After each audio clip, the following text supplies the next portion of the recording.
Aces are officially reunited and ready to begin a game that started over 3.5 weeks ago, all the way last month and in a different location in Olney. We're here in Alexandria. I'm Peyton Yaus. Next to me is Aaron Simon, and we're going to be bringing you all of today's action. That includes the final 2 innings of this contest, but also a 7-inning contest originally scheduled for today. So lots of baseball to be played, but first off, let's set the scene for you. Cropdusters entered the 5th inning with an 8-0 lead. Rain started to come down, and in bunches, Aces used that to take 6 unanswered runs right to the board. 8-6, our score right now, is where we'll pick it up. Hudson Harrison on the mound for the Cropdusters as they look to finish out a wire-to-wire victory over the Aces.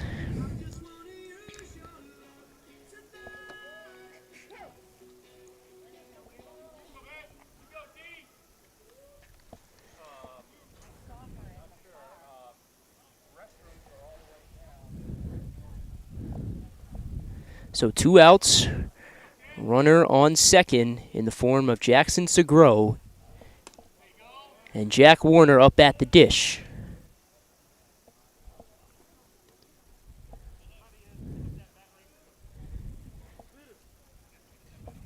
This was originally the second game of a Saturday doubleheader on June 27th. Cropdusters won the first one in commanding fashion.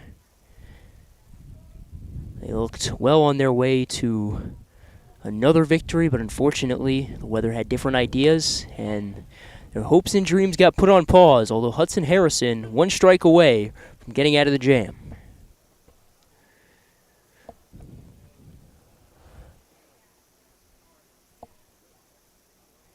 Harrison's 0-2 upstairs for ball 1. Yeah, you don't want to give Jack anything to hit. He is 3rd on the team in home runs with 3 this year. Hitting machine, batting .332 with a .443 on-base percentage. That one just misses, so it's an even 2-2 count. Segro hangs on to the bag at second.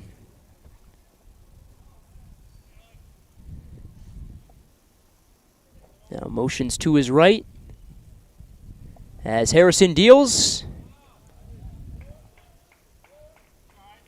And that clips Warner, making runners on first and second for the home team.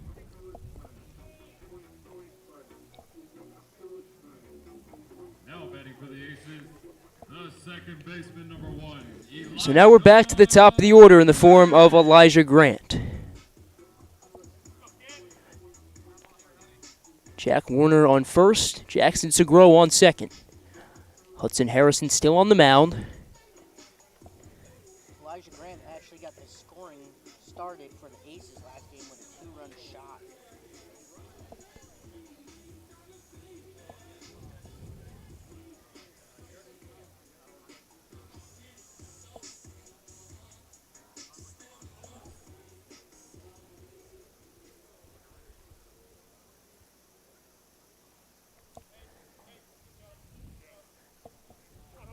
Cropdusters infield.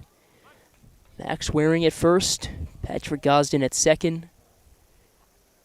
Ryan Booma over at the hot corner. And Zakai Hawkins at short.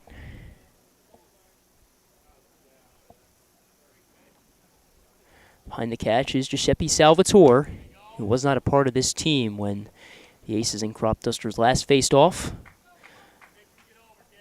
He's behind the dish here this evening. Harrison once again with a favorable count as he deals the 0-2.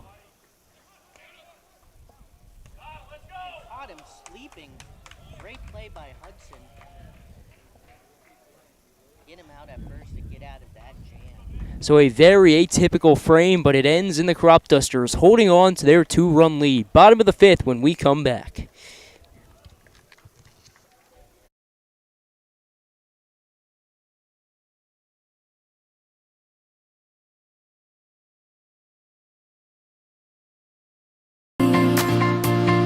Drown me in your lies, and there's no way to breathe.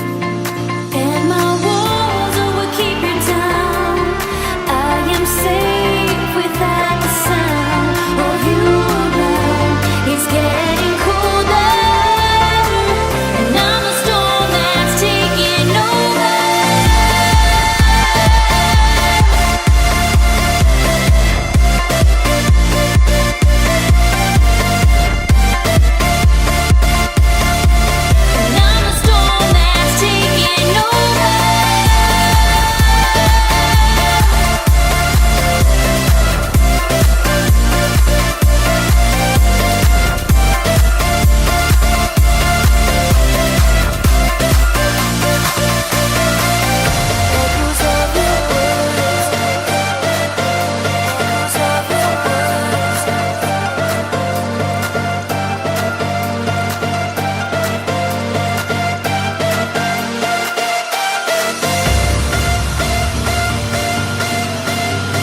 Bottom of the fifth here in Alexandria. Cropdusters 8, Aces 6. Patrick Gosden up at the dish, doing battle with Finn Patrick.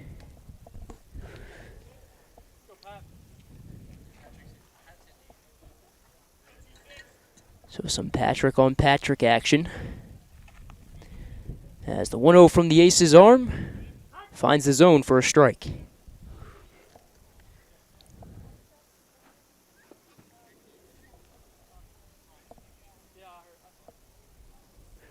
Ryan Buma waits on deck. As the 1-1. Down the middle for strike 2.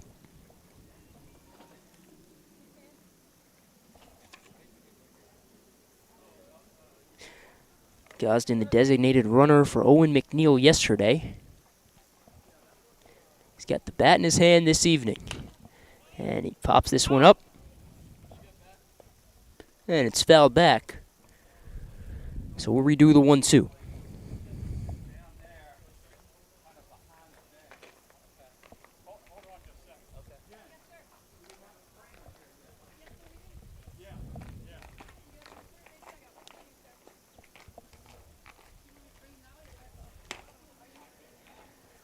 Fastball misses upstairs, so it's an even 2-2 count.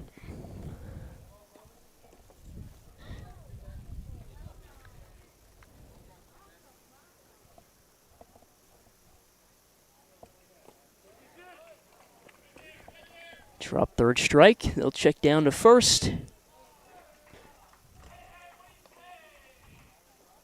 And he's safe. So Gosden aboard at first. Still no outs here in the bottom of the fifth. Up for the Cropdusters, the third baseman, number 24, Ryan Buma.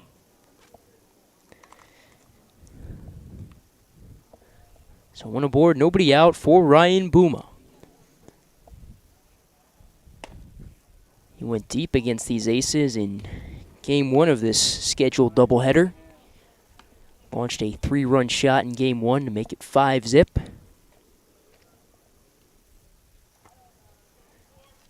He's already ahead in the count at 1-0 as the pitch is in there for strike 1.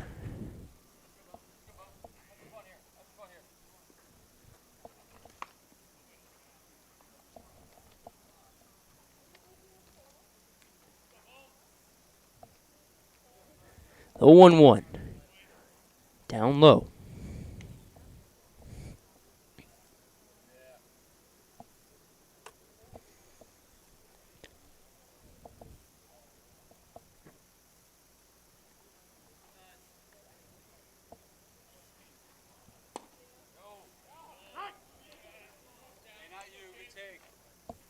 It's 2-2 the count for Buma. Gosden over at first. Takes a few steps to his right. As the even count pitch is chopped foul in front of the Aces dugout.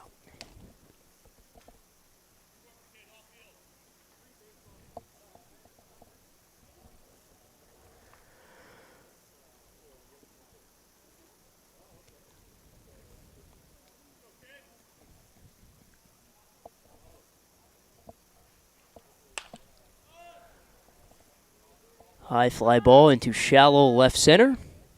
And the play is made for the first out.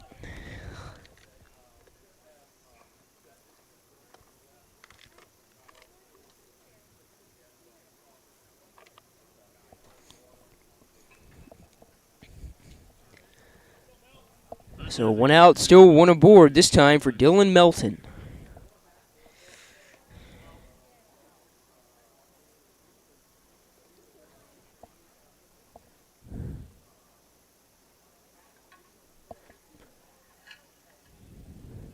First offering to him. This is down low for ball 1.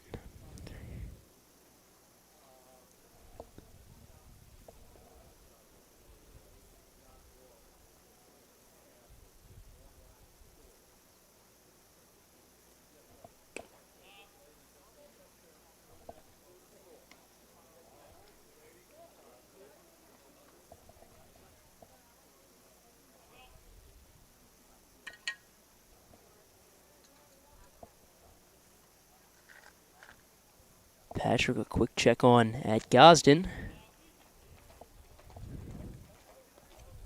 As we mentioned, the designated runner yesterday, so always a threat to steal.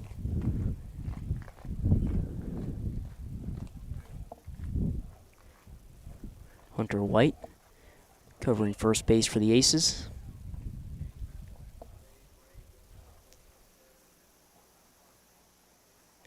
Patrick's 3-0. In there for strike one.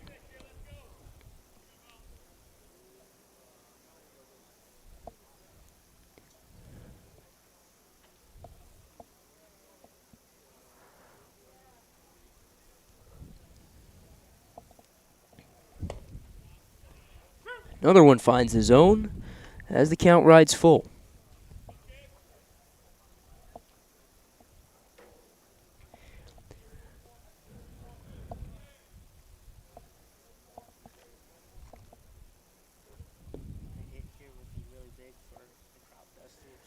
Yeah, hit would be, and a walk would be as well, as this one is flown out into right field. Play is made, and two gone.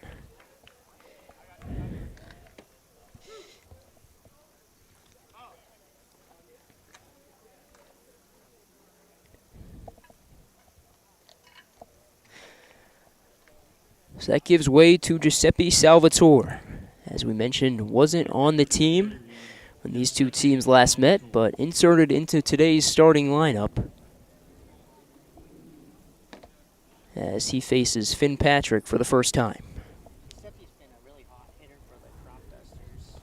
Come in, made contributions early on. He's not officially a qualified hitter, but if he was, he would be leading the team in batting average. 500 on the season, although that is in 8 at-bats. 3 RBIs, 2 doubles, a home run. He's had a hot start in the overalls. And he comes up in a big spot. Cropdusters in front by 2.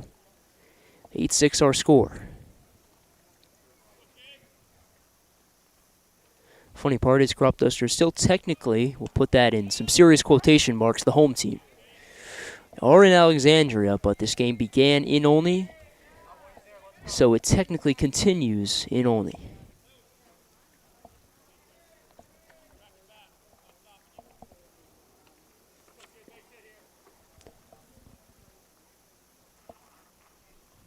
So after stealing second, Gosden now in scoring position.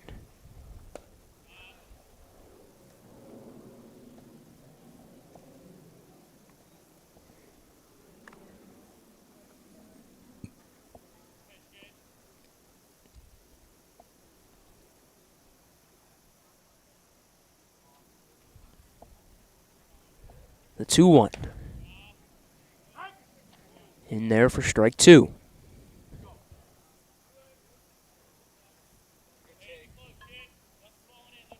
So Patrick a chance to get out of the 2-out jam. Gosden over at second. Salvatore up at the dish. Deuce is wild. 2 balls, 2 strikes, and 2 outs. The pitch. Ripped to third. But the ball gets away. Here comes Gosden. And the Cropdusters played across the first run here on July 20th. 9-6, they lead. Big insurance run there. Much needed. That right there, the one upside of having 2 outs. No matter who's on base, they're going to run. And that's exactly what Gosden does. And because the throw cannot be made, he scores. The Cropdusters take a 3-run lead. If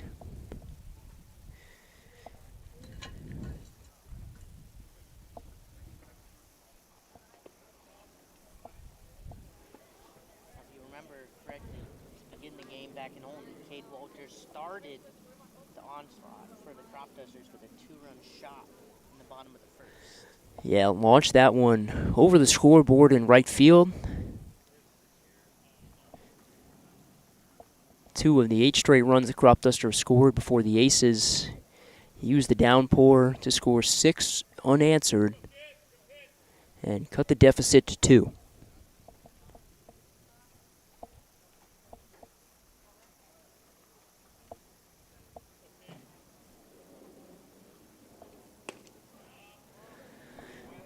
So Walter well ahead at 3-0.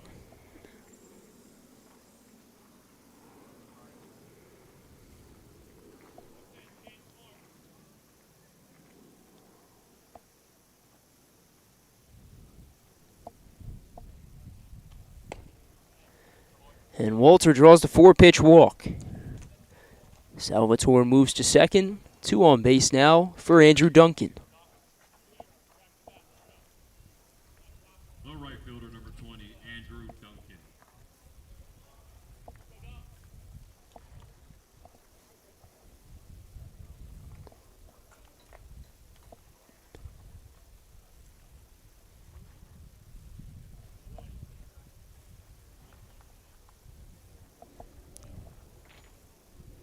Patrick's first offering to him.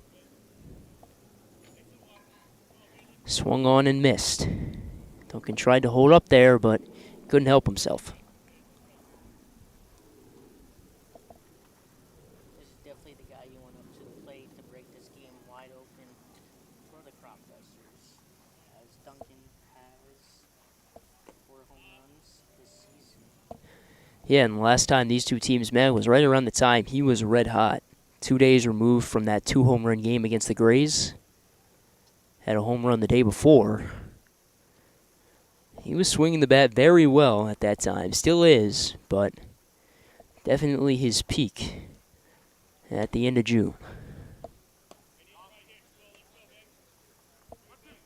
Finds himself down in the count 1-2. Patrick another opportunity to get out of the jam.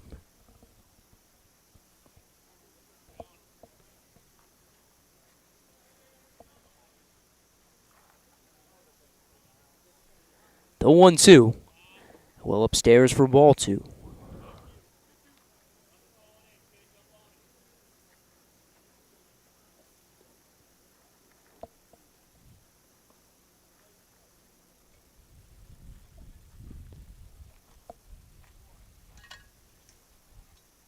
Deuces once again wild. The pitch misses, so it's a full count.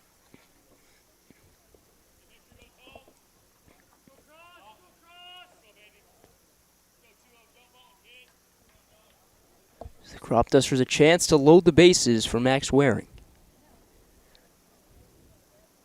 The payoff from Patrick is lifted into deep left center field, but the play is made for the 3rd and final out.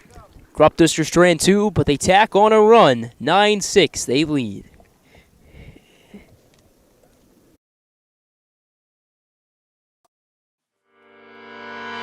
Echoes of your words crashing into me. Drown me in your lies, and there's no way to breathe. And my walls will keep you down. I am safe without the sound of you around. It's getting colder, and I'm the storm that's taking over.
Number 1, Elijah Grant.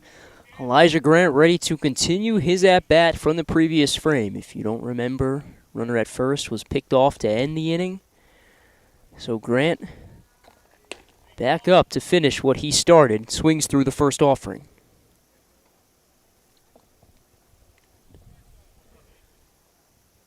Hudson Harrison still on the mound for the Cropdusters as he quickly puts Grant in an 0-2 hole.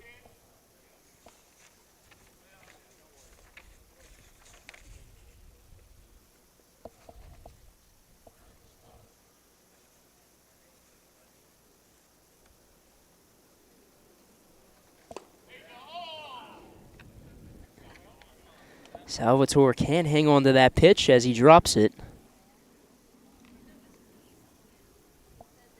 So Grant lives to see another pitch.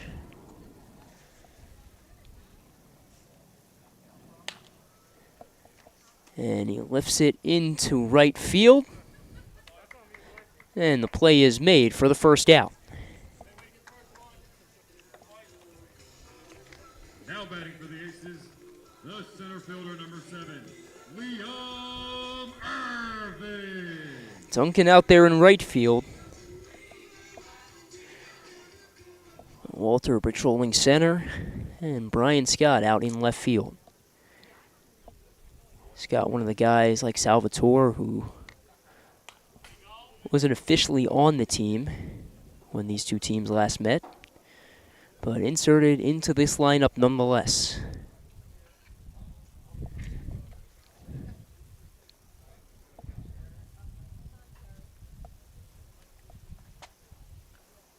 Harrison's 0-1. Swung on and missed. So he quickly puts Irving in an 0-2 hole as well.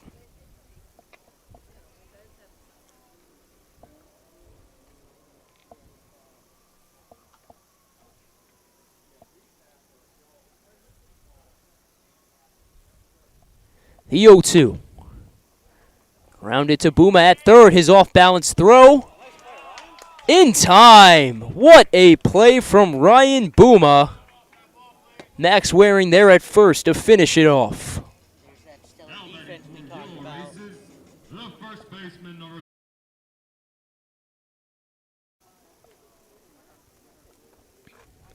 Fans, we apologize for those technical difficulties. Extreme heat has forced several of our devices to shut down, but now we are back and running. Max Waring on third, 2 outs. Patrick Gosden up at the dish. 9-6 our score in favor of the Cropdusters.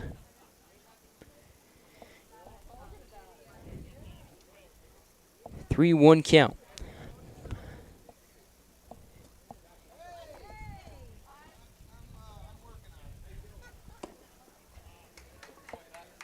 So Gosden draws the 5-pitch walk, and that puts runners on the corners for Ryan Bouma.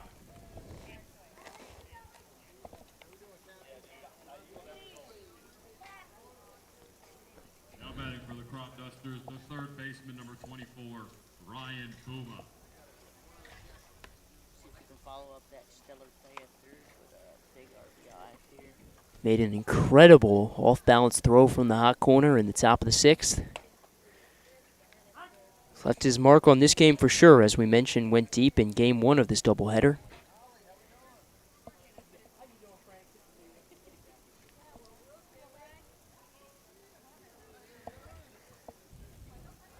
Patrick's 0-1.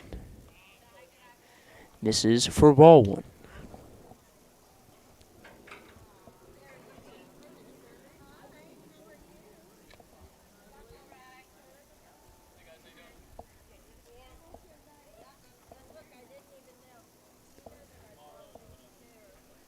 Even count pitch. Grounded to third. But that throw not in time. Waring comes across to score, and it's a 10-6 Cropdusters advantage.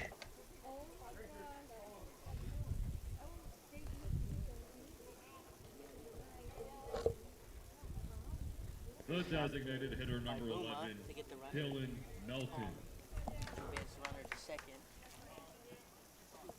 So- Wait for the third baseman to make there.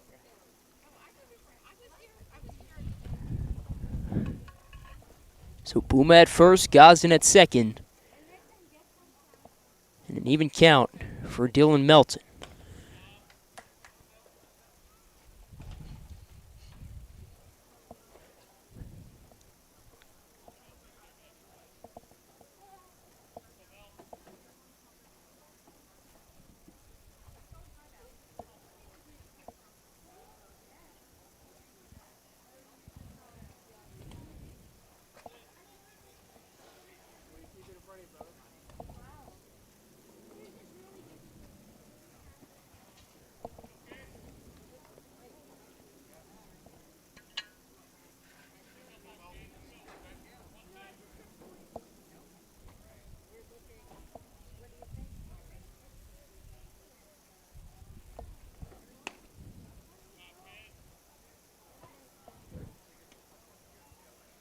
So 3-0 the count for Melton. Chance for him to load the bases and extend this frame. Boom at first, Gosden at second.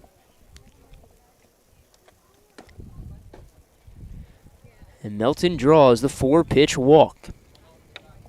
Bases loaded as Cade Walter comes up to bat.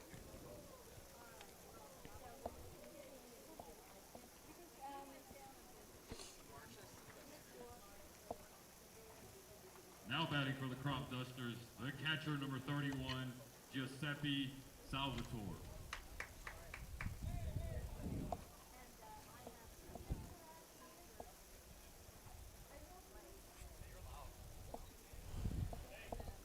We got a mound visit here.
Despite a litany of technical issues, we are set to get underway here in game number 2 between the Olney Cropdusters and Alexandria Aces. I'm Peyton Yaus here. Who has more?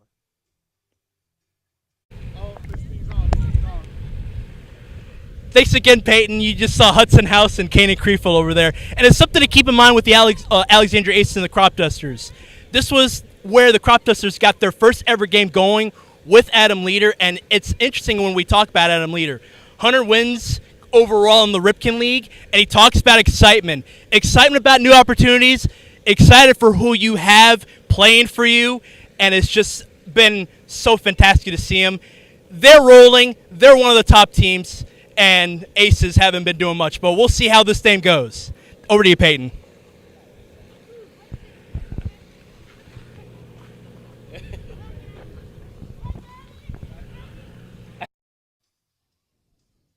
Thanks again for that, Ali. Aces and Cropdusters just about ready for first pitch here in Alexandria.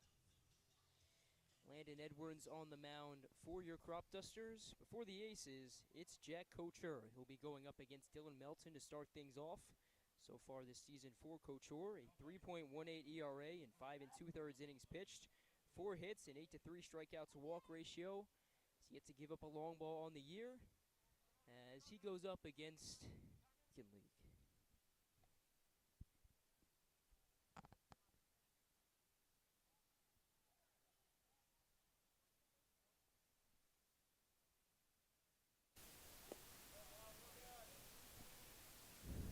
So the first pitch to Melton misses for ball number 1.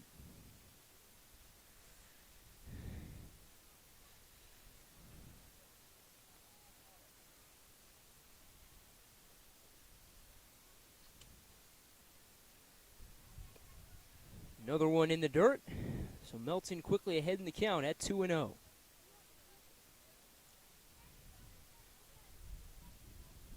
Melton batting .304 so far this season.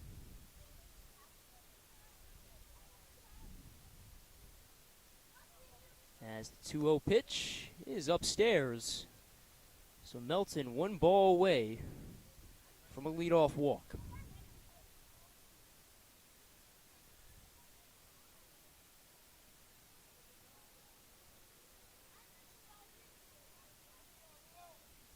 Couture's 3-0. Down the middle on the expected 3-0 fastball.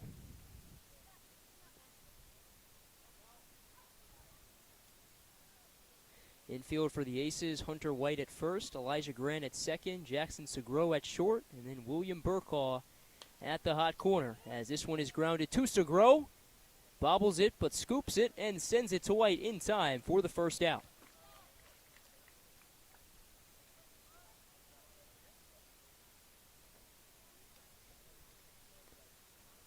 So 1 gone now for Sammy Berman. Good job by Scro to recover on that out.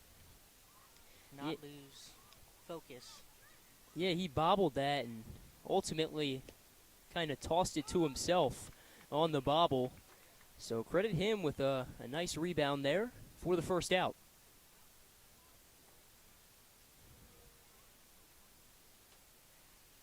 The 0-1 to Berman. In there for strike 2. Berman had himself a nice day yesterday against the Thunderbolts. An RBI base knock. Stole a base as well. He's down the count here as the 0-2 to him just misses for ball 1.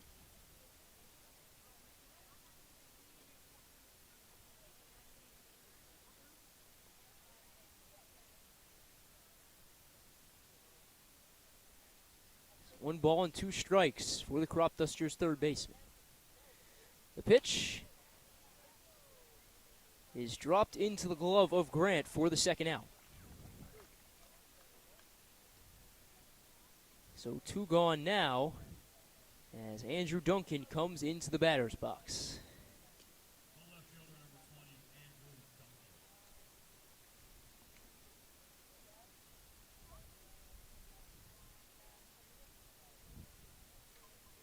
Duncan out in left field. He's the final hope for the Cropdusters here in the top of the frame. And he rips this one through the infield.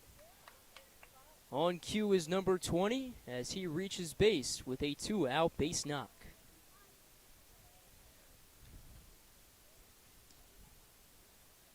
Now batting for the Cropdusters, the shortstop number 23, Zakai Hawkins.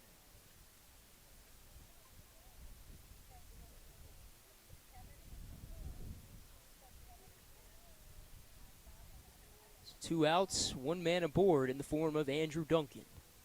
Kai Hawkins up at the dish. Usually the leadoff man for this team, but he's in the cleanup spot tonight.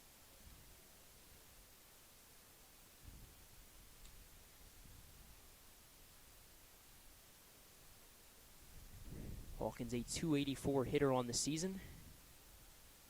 Has enjoyed a red-hot July.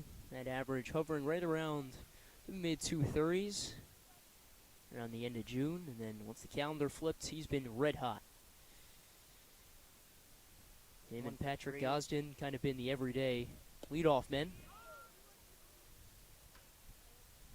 As Duncan swipes second thanks to an errant throw.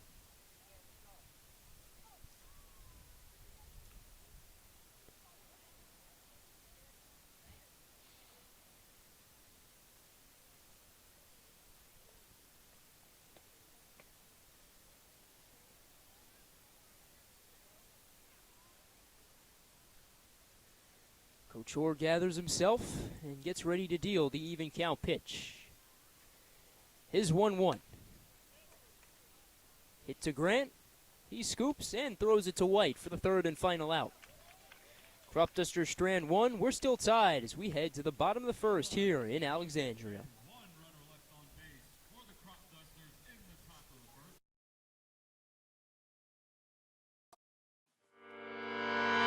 Echoes of your words crashing into me, drown me in your lies, and there's no way to breathe. And my walls will keep you down. I am safe without the sound of you around. It's getting colder, and I'm a storm that's taking over.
I got the game locked up.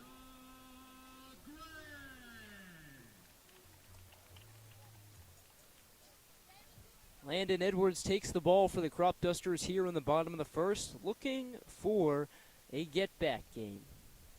Against the Senators just 6 days ago, 1 1/3 of an inning, allowed 6 hits, 6 runs, 4 of those earned, did record 3 strikeouts, but ran into some trouble against a potent Senators offense. 11-2 the final score in that contest. Yeah, he's had some unfortunate luck to go against Big Train and then Southern Maryland, who have hit him hard, so this is definitely a bounce-back game for him. If you remember, just over a month ago, he carved up this Aces team. 8 strikeouts, and the 14 batters he faced, absolutely electric. And he's already got Grant on the ropes early. He's ahead 1-2 in the count. Looks at Salvatore and fires, but just misses for ball 2.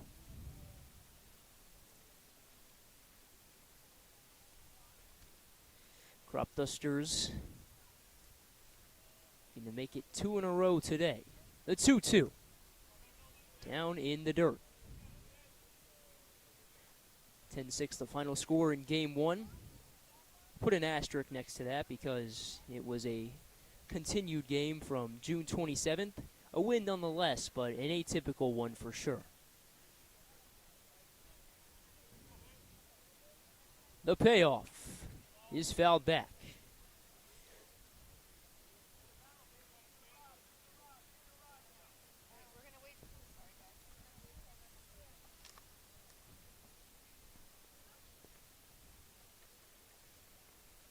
Edwards ready to deal another payoff. His pitch. Dropped in there, but it misses. So Grant aboard with a leadoff walk. And that gives way to Jackson Segro. Now batting for your Aces, the shortstop number 2, Jackson Scroll.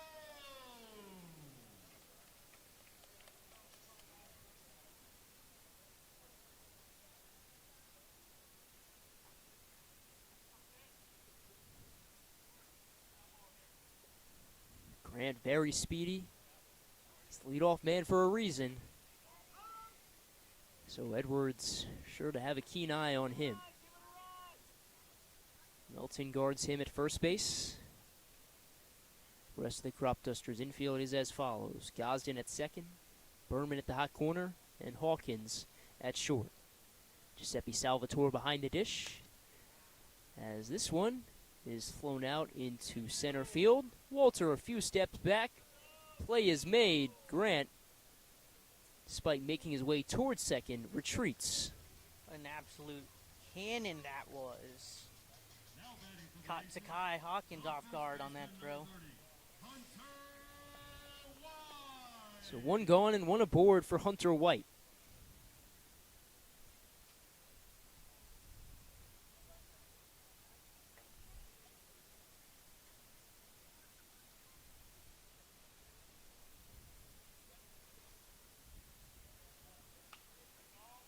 White fouls off the first pitch.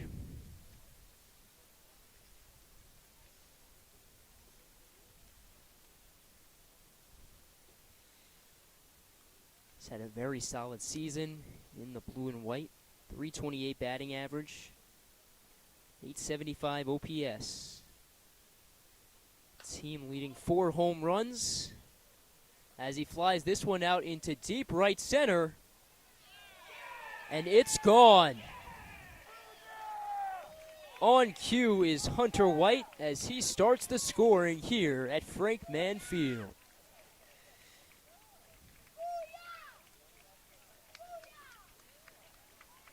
Can't time that one any better. Right as I'm saying, he's got the team lead in home runs. Just adds on another for insurance, his 5th on the season. Now batting for the Aces, the left fielder number 5, Daniel McGinnis. Now, if you're Edwards, you can't let that dictate the rest of this game. So much baseball left. Get back in this, let your team score some runs, and just get back on track. Only the 2nd home run he's given up all season. Right back to work he goes with Daniel McGinnis.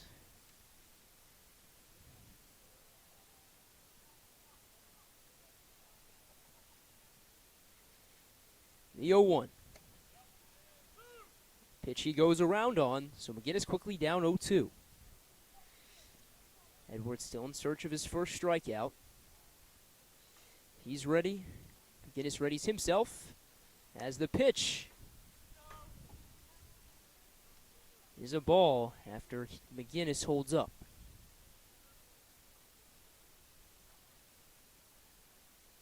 Consecutive check swings from McGinnis as the 1-2 from Edwards is swung on and missed. A lackadaisical effort from McGinnis leads to the second out. Coming to the plate for your aces, the right fielder number 8, Larson. So that brings up the the right fielder, Brad Larson. Nobody on, 2 outs.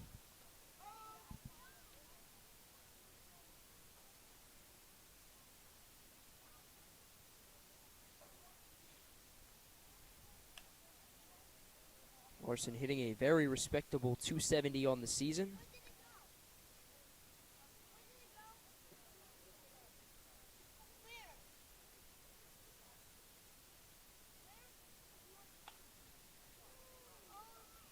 And he drops this one in left field for a 2-out base knock.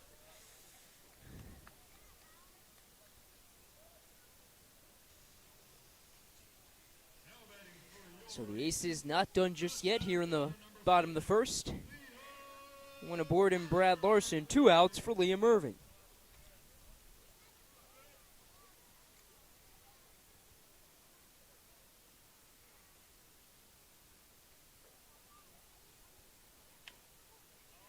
First pitch is chopped foul in front of the Aces dugout.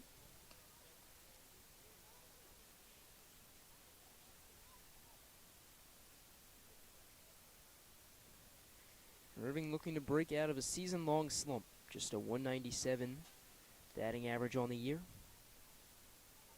Does walk at a good clip. 12 strikeouts to 16 walks. So below that coveted Mendoza line, though.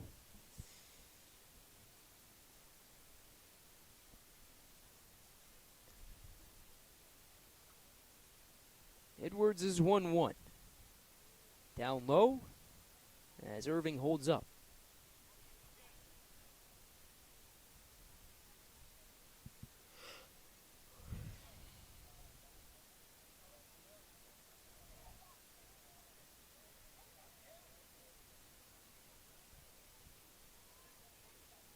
Two-one pitch. Misses. So it's a 3-1 count. Edwards spent this past season at the University of Maryland. Recently transferred to Towson. So staying in state is the Cropdusters on.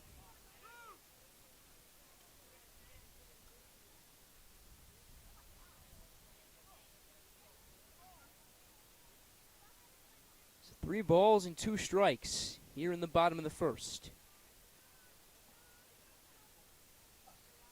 Irving trying to reach base for the Aces for the 4th time in this frame. And he does just that. Second walk drawn by the Aces.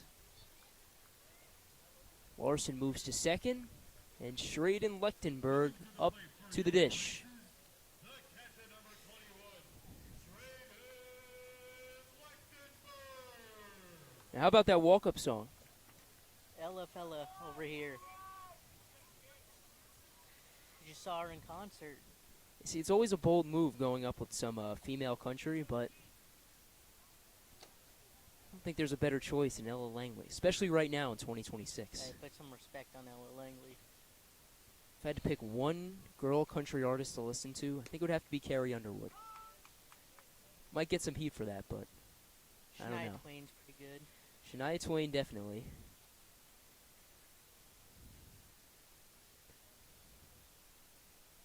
But enough about female country artists. We've got a game to play. Edwards deals the 0-1 and finds the zone for strike 2.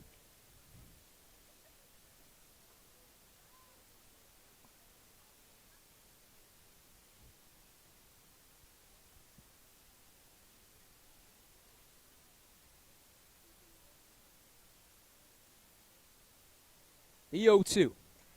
Foul back.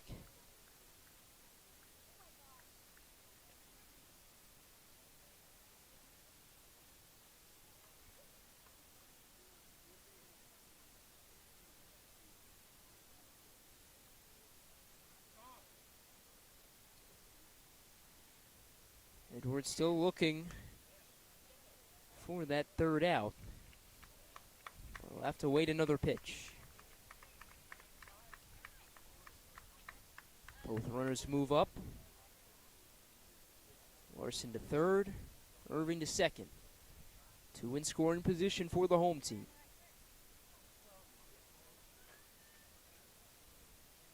The 1-2 pitch. Still waiting for a call. And it's called strike three.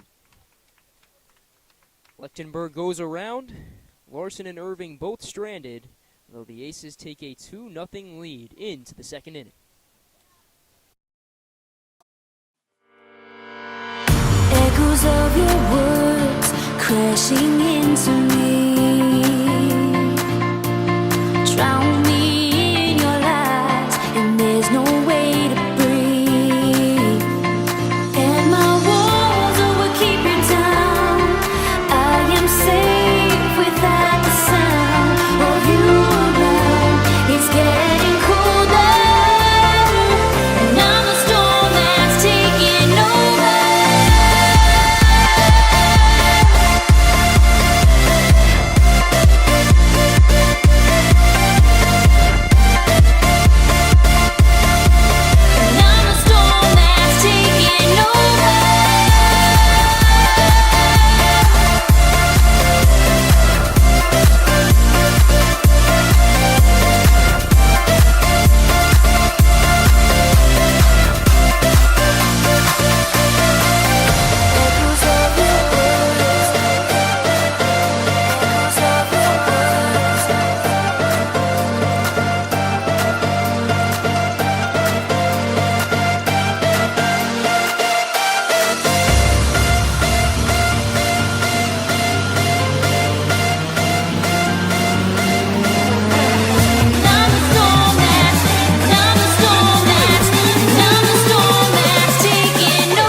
Cade Walter, Patrick Gosden, Giuseppe Salvatore, the due-up for the Cropdusters here in the top of the second.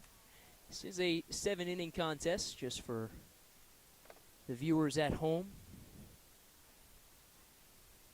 Originally scheduled to be a 9-inning contest, but because a few innings of that June 27th contest had to be made up, the league opted to shift this second game to a 7-inning contest. So the Aces up 2-0. Time for the Cropdusters to respond. Cade Walter looking to extend his 8-game hitting streak. One of the hottest bats in this lineup. Consistently getting runs and RBIs.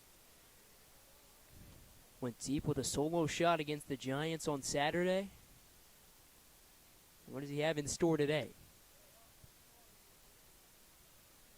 Hopefully something similar to what he had against this very team on June 27th.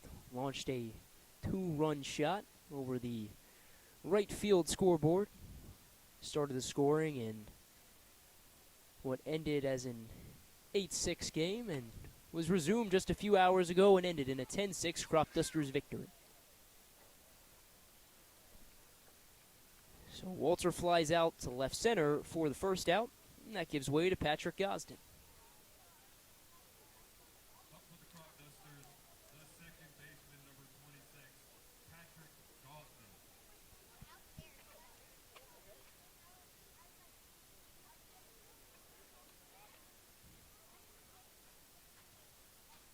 So 1 out, nobody aboard for Patrick Gosden.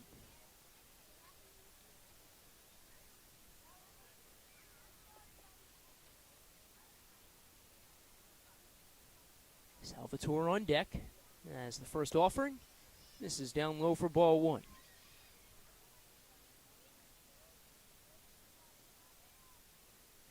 Gosden still batting above 300 on the season. 316 his average.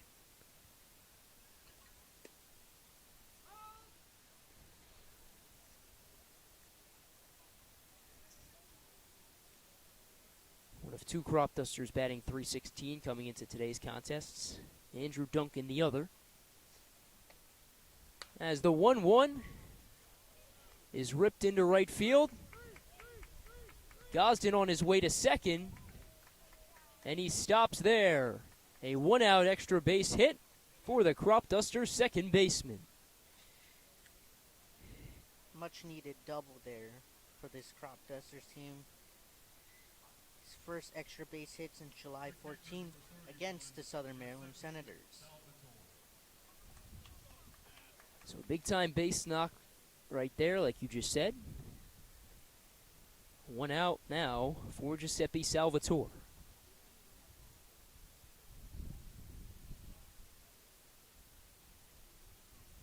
Salvatore, one of the newest additions to this Cropdusters team, and he drops a base hit into left field. Gosden stops at third, make it runners on the corners for the road team. This guy just hits, man, consistently. Great addition to this team. Yeah, we said if there wasn't such a thing as qualified hitters, this guy would lead the pack for the Cropdusters. 500 hitter coming into today's contests, and that will only bring it up. So runners on the corners for a guy who went deep against the Aces, like Walter, on June 27th. Launched a 3-run bomb over the left field fence. That made it 5-0 in a game the Cropdusters led wire to wire.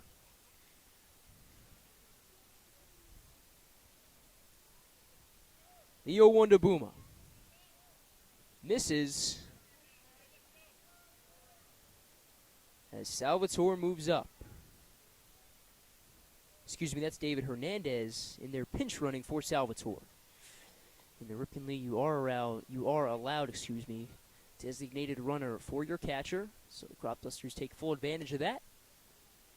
Hernandez over there at second. Gosden still over there at third.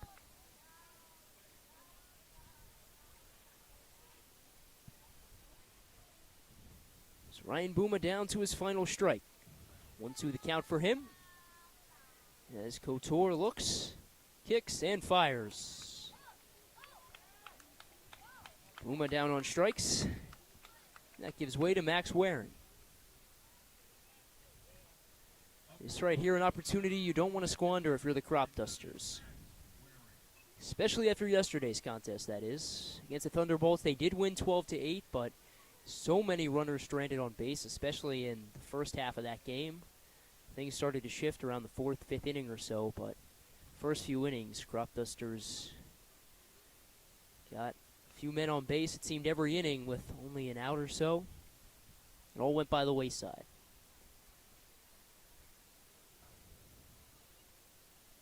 Well, if there's a guy to get these runners in, it's definitely Maximus Waring. Batting 341, my bad, 323 this season. One of, again, another great bat in this lineup. After 2 foul balls, he's quickly down 0-2.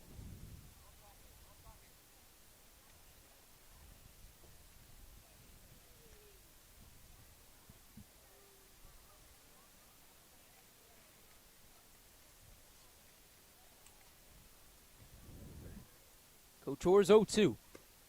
Swung on and missed. So the Cropdusters strand 2, both in scoring position, as we head to the bottom of the frame here at Frank Mann Field. Echoes of your words crashing into me. Drown me in your lies, and there's no way to breathe. And my walls will keep you down. I am safe without the sound of you around. It's getting colder, and I'm the storm that's taking over.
Landon Edwards back on the mound for the Cropdusters, ready to begin his second inning of work.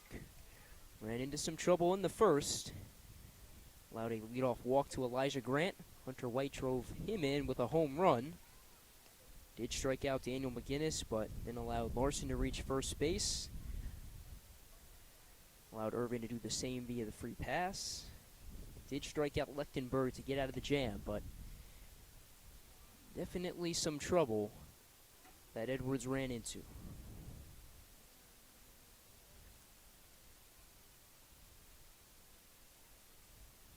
1-1 from him.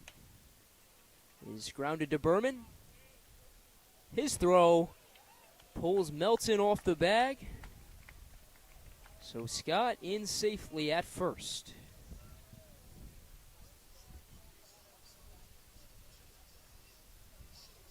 Now batting for your Aces, the third baseman, number 41, William. Final man in the Aces order up to bat. William Burkhall, the third baseman, steps into bat.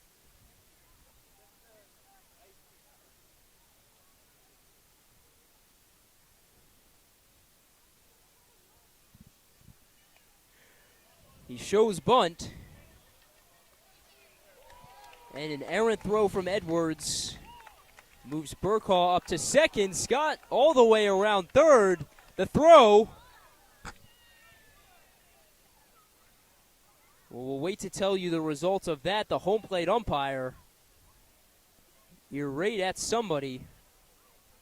The ball went out of play, so he has to go back to third. See, that's the hard part about the positioning right here. If something goes behind first base, got no eyes on it. So, unfortunately, runners on second and third, nobody out. Top of the order up to bat for the Aces. Payne, that was a beautiful bunt right there. Gotta admire when a good bunt is played.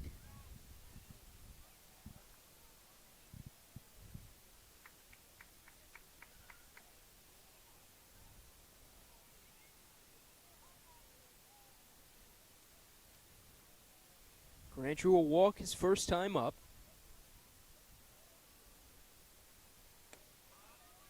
The first pitch to him from Edwards is a strike.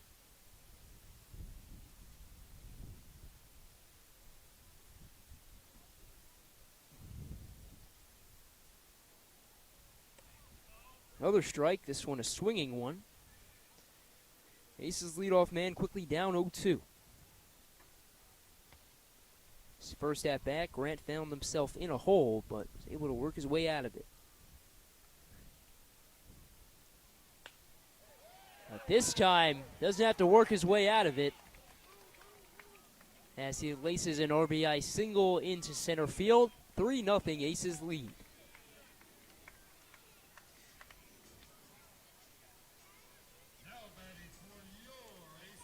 So runners on the corners, still no outs. This time for Jackson Segro.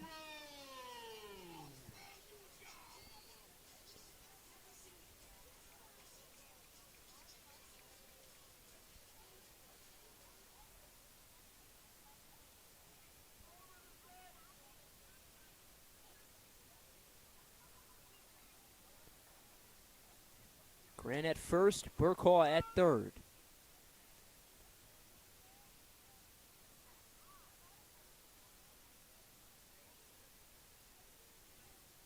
Four hits already for the Aces tonight.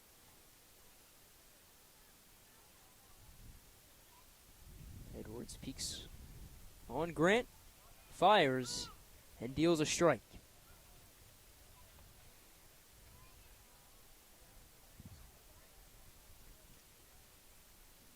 So Cropdusters' arm on the doorstep of his third punch-out.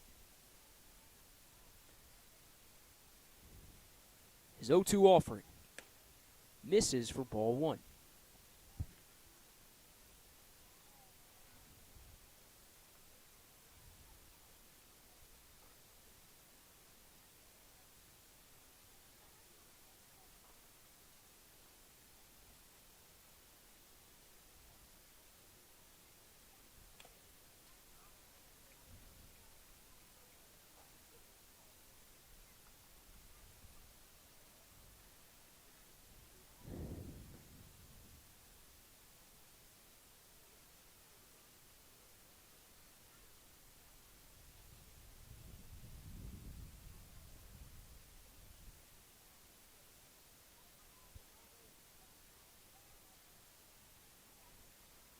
Edwards ready to deal another 1-2. Looks at Grant, kicks and fires, but misses in the dirt. Grant stays put at first. Even count now for Seguro. Good block there by Giuseppe to not allow that runner from first to go to second. Put us even more in danger. Cropdusters have gotten very good results from their men behind the dish. Salvatore's fit nicely. Jimmy Bell, Landon Springmeyer, Owen McNeil, even Sam Weinstein at one point.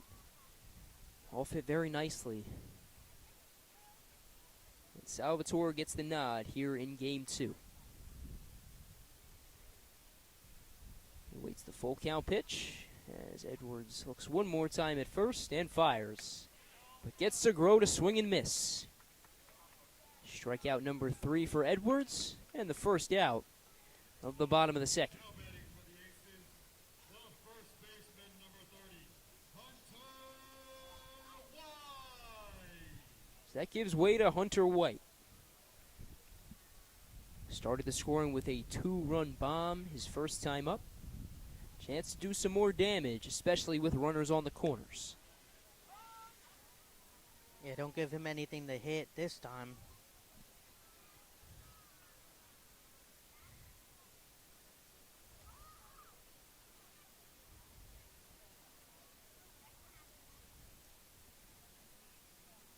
The 0-1.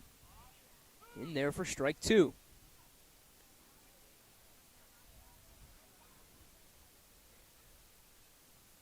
So White on the ropes in the early portion of this at-bat.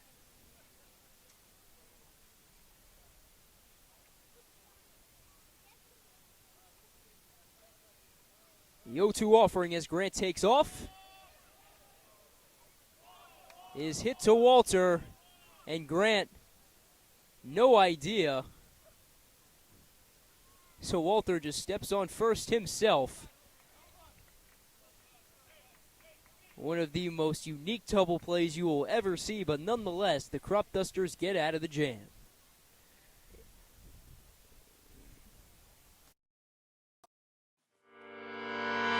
Echoes of your words crashing into me. Drown me in your lies, and there's no way to breathe. And my walls will keep you down. I am safe without the sound of you around. It's getting colder, and I'm the storm that's taking over.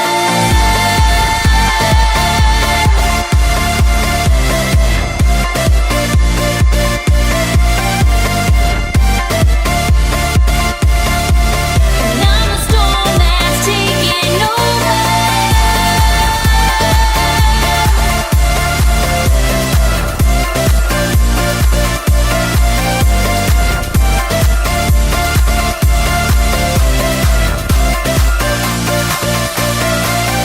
Echoes of your words, echoes of your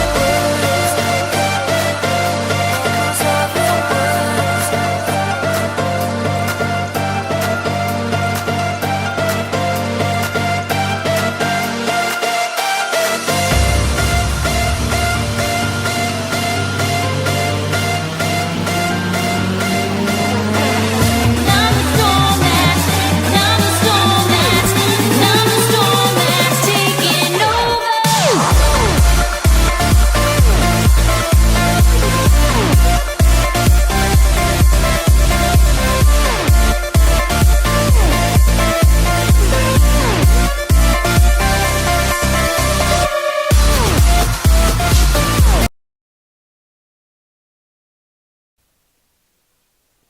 Already in a 3-0 hole, the Cropdusters ready to go to work here in the top of the third.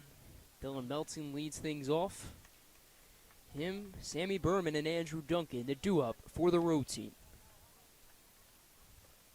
Coach Orr back out there for his third inning of work. And deals a strike to open the frame.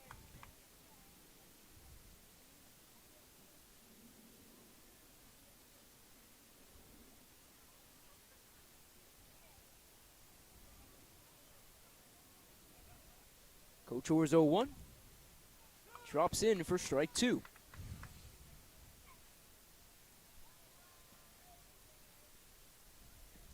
Melton grounded out to Segro his first time up, so Coach Orr looking to put him down for the second straight time.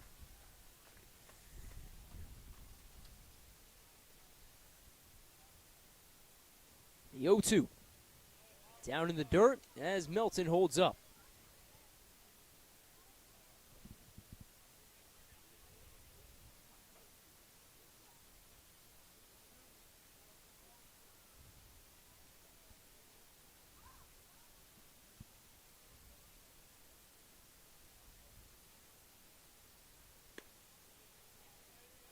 Another pitch misses. This one upstairs and away. Something the Cropdusters need to do this game is be a little bit more patient, wait for that pitch. They've been swinging a lot early on. It's led to fly outs, ground outs, not really the contact they want. Yeah, they found themselves with runners on second and third with one out in the previous frame, but Booma and Waring both struck out, and that sent that threat by the wayside. Melton's battled back here. And from 0-2 to a free pass goes the Cropdusters leadoff man. Now up for the Cropdusters, the third baseman, number 5, Sammy Berman. So one aboard for Sammy Berman.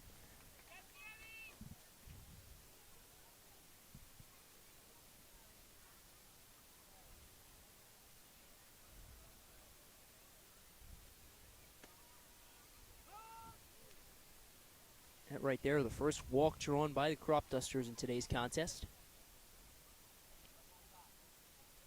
It's the fourth time they've reached base. 2 singles and a double, as well as Melton's walk.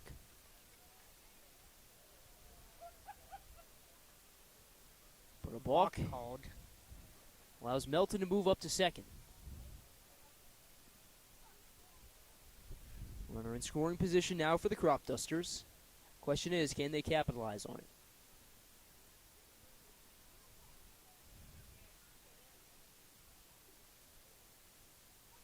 The 0-1 is fouled back as Berman shows bunt, and a lucky fan gets themselves a souvenir.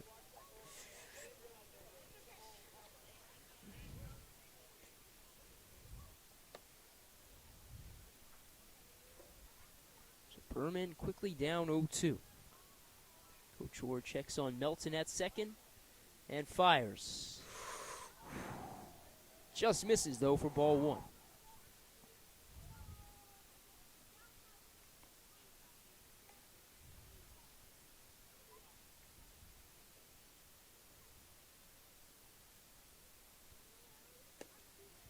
And a swing and a miss from Berman makes it 1 gone here in the top of the third.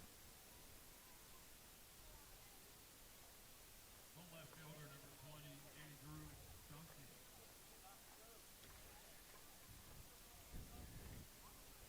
So up comes Andrew Duncan. Base knock his first time up. It's Cropdusters' first base hit.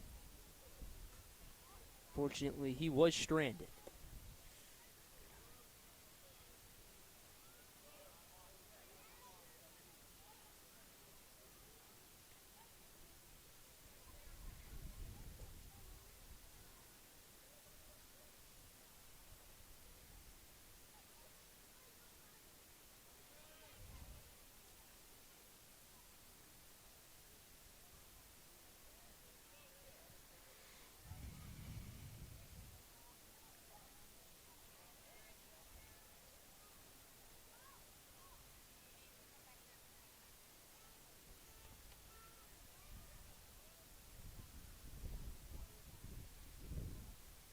Chores 1-0 to Duncan. Is ripped past third. Melton settles in at third. Duncan aboard with his second single of the evening.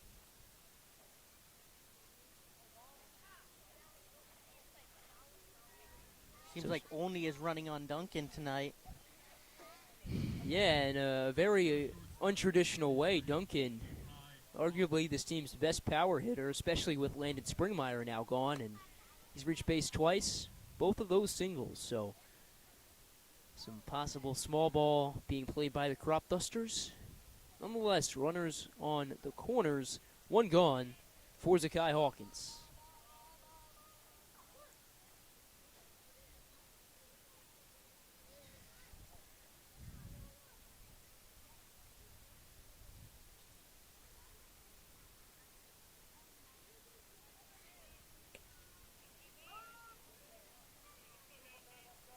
Duncan steals second over there.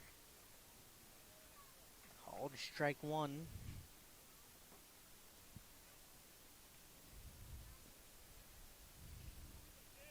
Hawkins grounded out his first time up. Runners now at second and third. Hawkins quickly down 0-2. Cade Walter awaits on deck.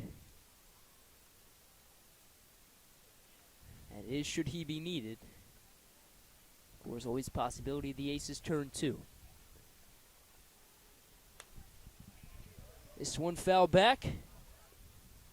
And another lucky fan will have themselves a souvenir.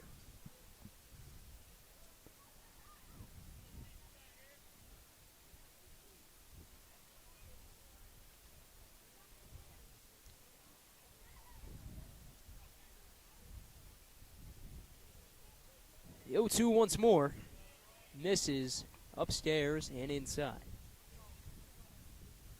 Good job there not to chase and strike out.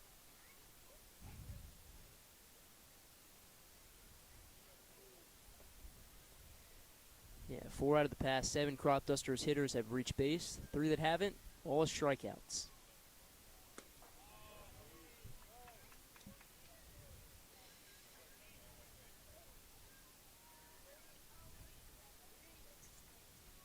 It's 2 balls and 2 strikes for the Cropdusters cleanup man.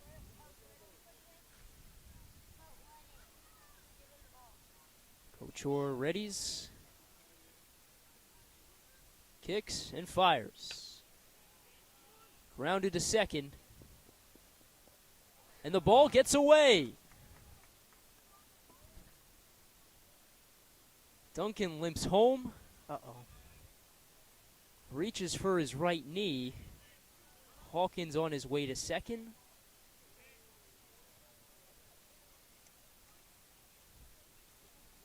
So 2 runs come across, but obviously the bigger question, Andrew Duncan's health.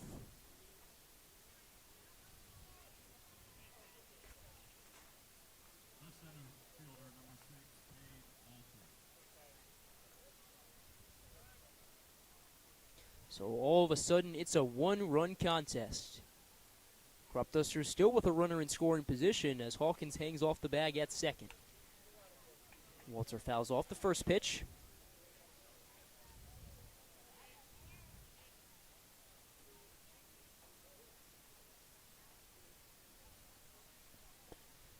So 0-1 the count for Walter. Flew out his first time up. A lot more pressure on him here. Chance for the Cropdusters to tie the game as Coach Orr's throw to Segro goes over his head. Hawkins in at third. And just 90 feet away sits a tie game.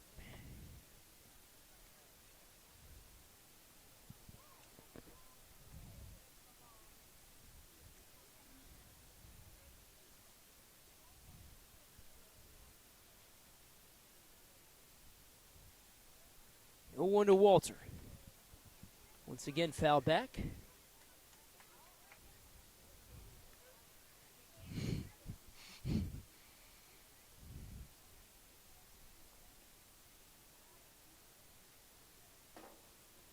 Walter, the lone Jacksonville Dolphin, on the field. Hogan Hartman recently pitched his last game in a Cropdusters uniform, and Hogan Barada already gone.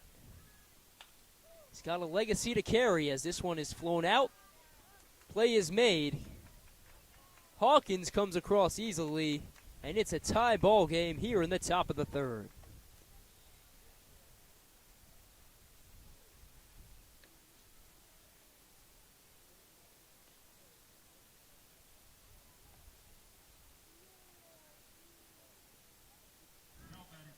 So the base is empty, 2 outs. Now for Patrick Gosden.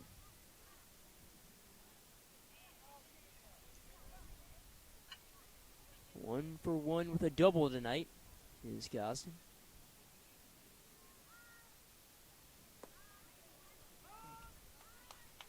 A little untraditional tonight. Usually it's the long ball and then some singles and doubles. Tonight it's been pretty small ball and some errors on the aces that have helped the Cropdusters tie this game up in the third. 3 singles for the Cropdusters tonight. Only one extra base hit. That came in the form of this man's double.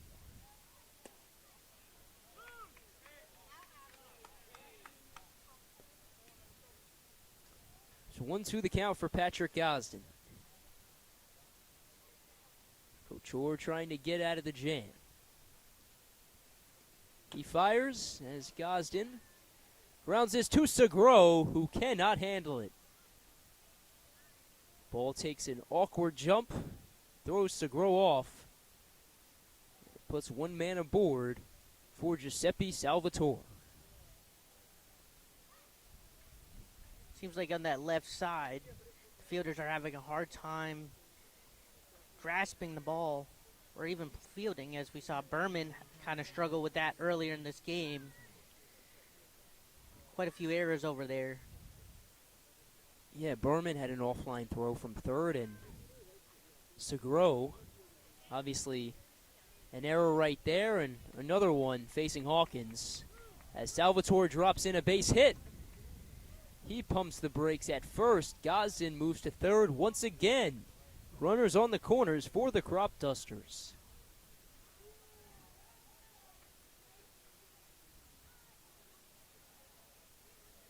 So get this, 4 singles from the Cropdusters tonight.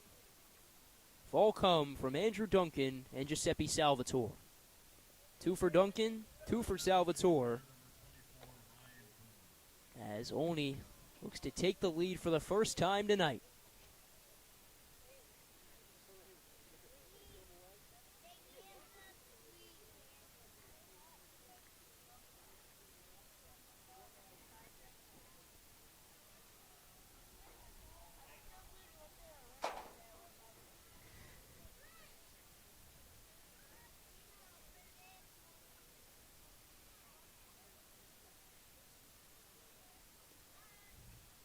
So after a short mound visit, Coach Orr set to stay on the mound and face Ryan Booma. Cropdusters have an impromptu mound visit of their own. Hernandez, of course, in a pinch run for Salvatore.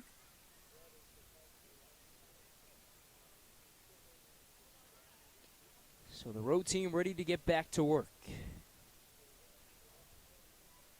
Gotta wonder what Couture's FIP is. These 4 errors tonight, not really helping his case. He's been pitching really well, just some mishaps by the men behind him.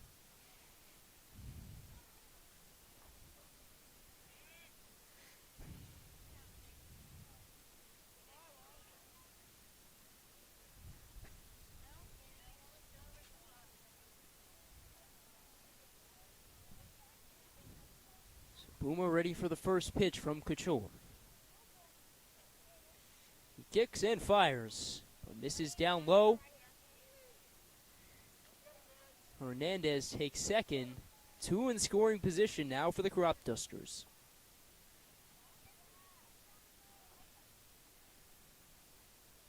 If he can hit it right over the third baseman, there's a big gaping hole in that left field side.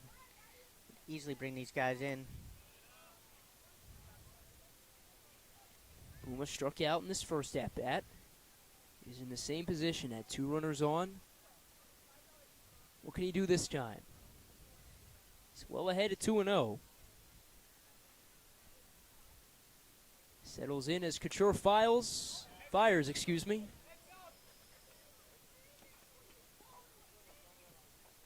Ball put behind the seats.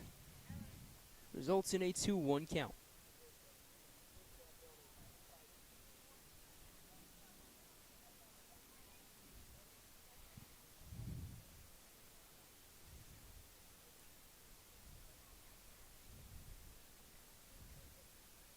Couture's 2-1.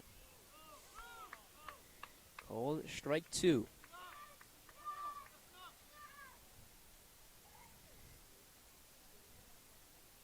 Home plate umpire with some words for the Cropdusters dugout. Same thing happened last night in Silver Spring.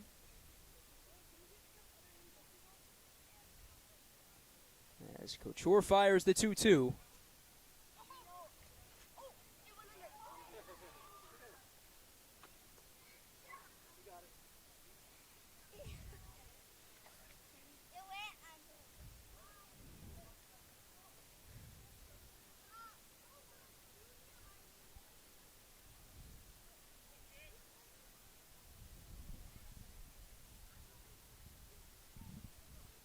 Two once more.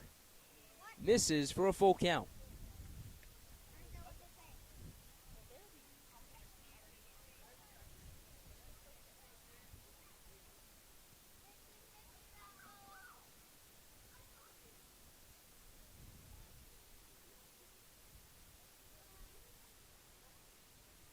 Couture's payoff. He's popped up. Segro underneath it and gloves it for the third and final out. Cropdusters strand 2, although they played across 3 runs. As it's a tie ball game heading to the bottom half of the third here in Alexandria.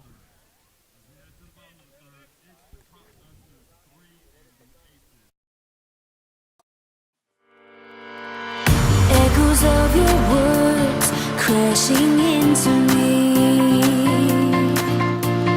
Drown me in your lies, and there's no way to breathe. And my walls will keep you down. I am safe without the sound of you around. It's getting colder, and I'm the storm that's taking over.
Bottom of the third set to get underway here in Alexandria. But before we take you through the action, we send it over to Ali, who's got more.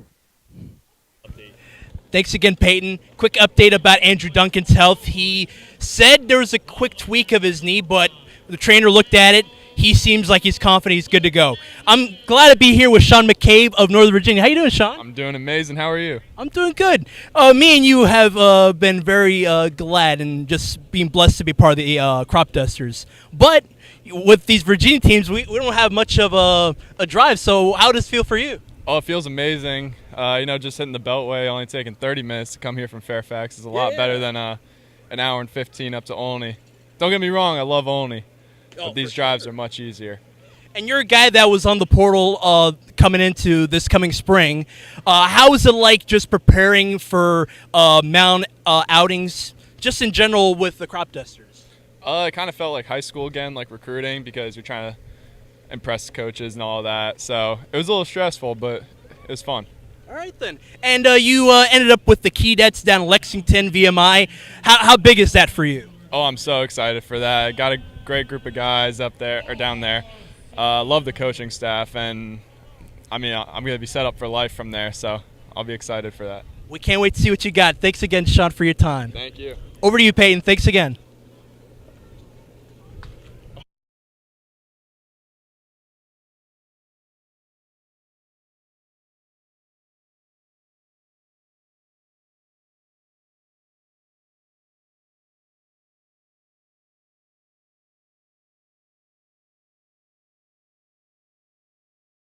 Thanks again for that, Ali. Great stuff as always. Already 2 quick outs here in the bottom of the third. Daniel McGinnis with his second straight strikeout, and Brad Larson will fly out to right field.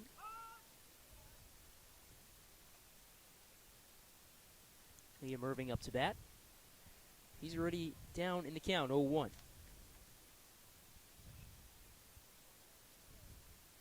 Drew will walk his first time up.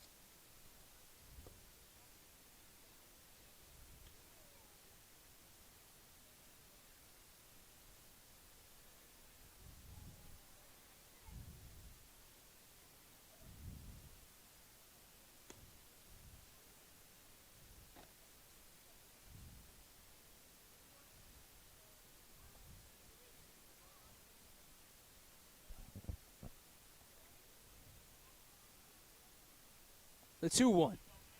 In there for strike 2. So Edwards on the verge of a much-needed 1-2-3 frame.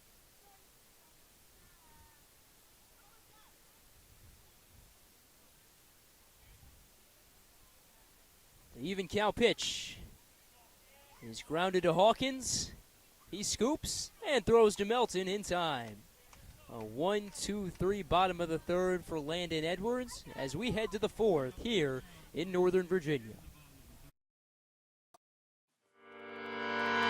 Echoes of your words crashing into me. Drown me in your lies, and there's no way to breathe. And my walls will keep you down. I am safe without the sound of you around. It's getting colder, and I'm the storm that's taking over.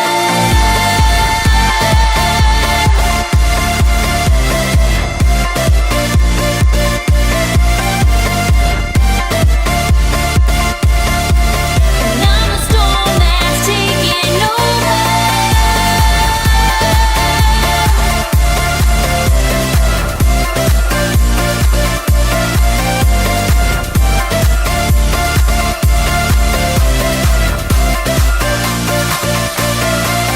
Echoes of your words, echoes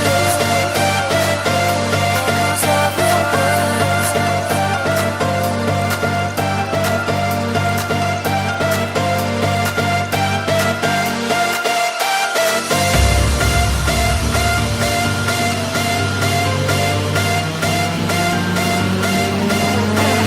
I'm the storm that's taking over.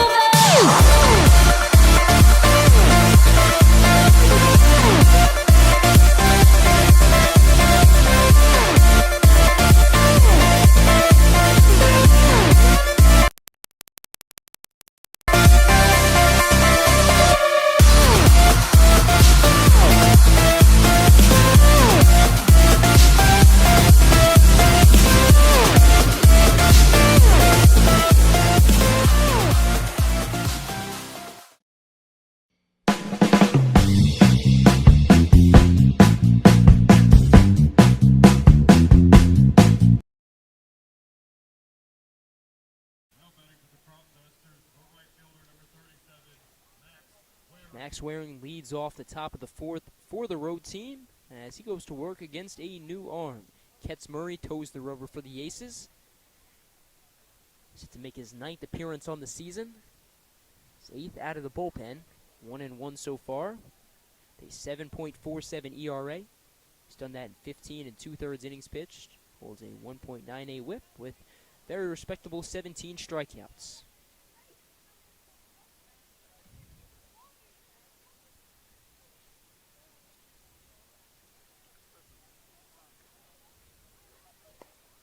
Thing about Murray is he really doesn't give up extra base hits. Of the 21 hits he's given up, only one of them has been an extra base hit. That was a double. No triples, no home runs. So, just gives up the small ball in a way. Gets Waring to swing and miss. And he puts the count at 1-1. Yeah, his last outing against Southern Maryland, despite that ERA, was quite good when one inning gave up no runs. A feat many haven't done. So Waring flies out to begin the top of the fourth. And that gives way to the top of the order in Dylan Melton.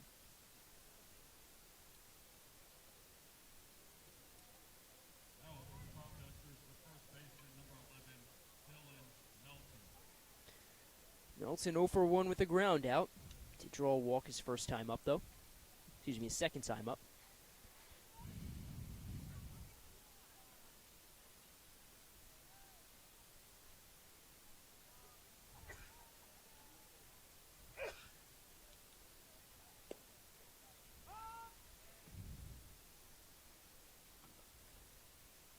As a reminder, this is a 7-inning contest.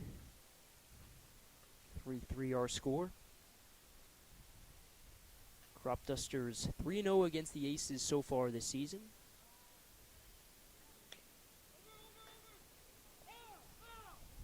As Melton takes that one foul on the first base side.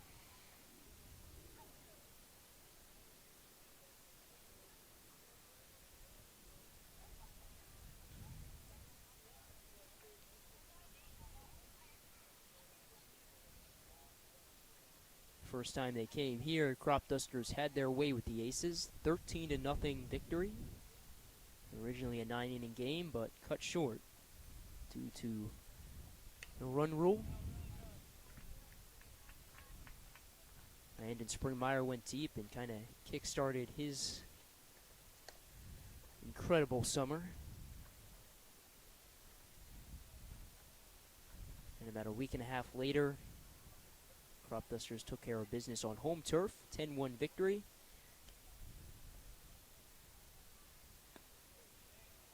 They recently wrapped up the second game of that June 27th doubleheader in the form of a 10-6 victory. So the Cropdusters trying to remain perfect on the season. Melton in a 1-2 hole. As Murray fires, but misses.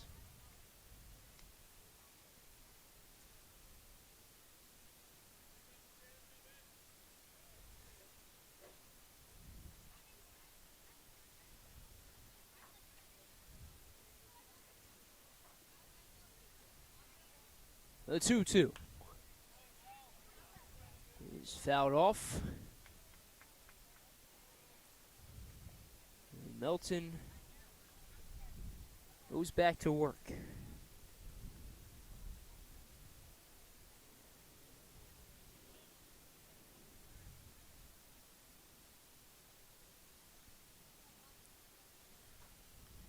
Wiggles the bat and settles in.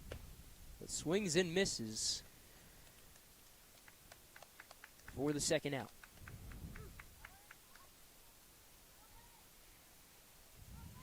Third baseman, number 5, Sammy Berman.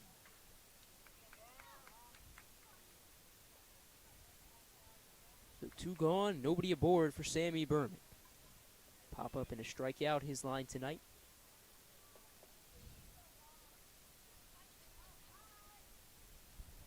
It's ready to face Murray for the first time tonight. His pitch. Ooh, misses inside for ball 1.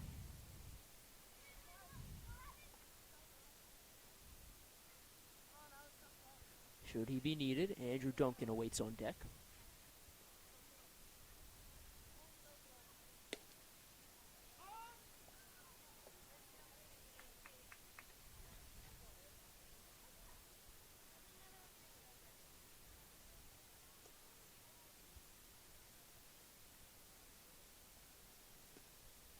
Even count pitch is laced into the glove of Grant. A highlight reel play there from the Aces' second baseman puts an end to the top of the fourth. What a play.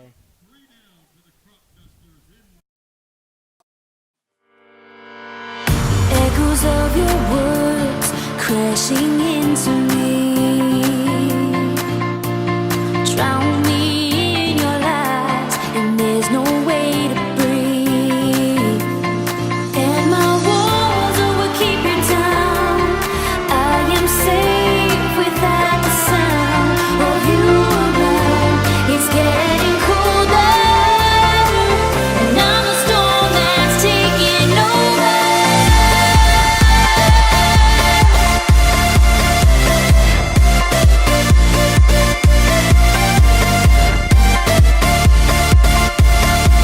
And I'm a storm that's taking over.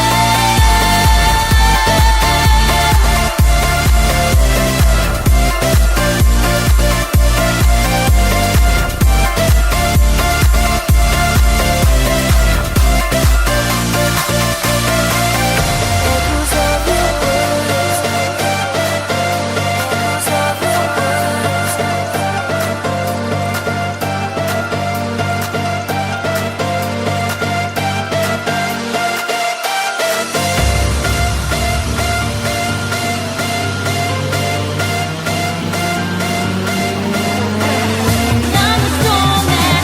I'm a storm that's taking over.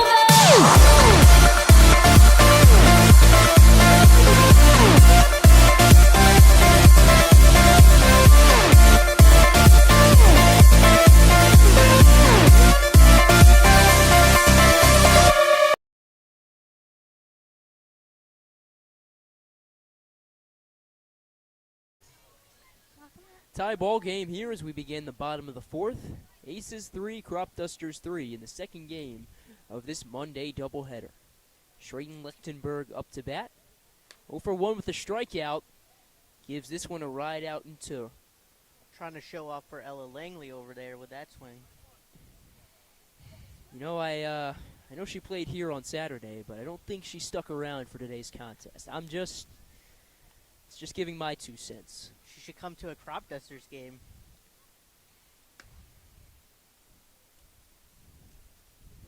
She's got to have enough money. She can pretty much just, donate, start a team, and, name it the Ella Fellas. That would be pretty awesome.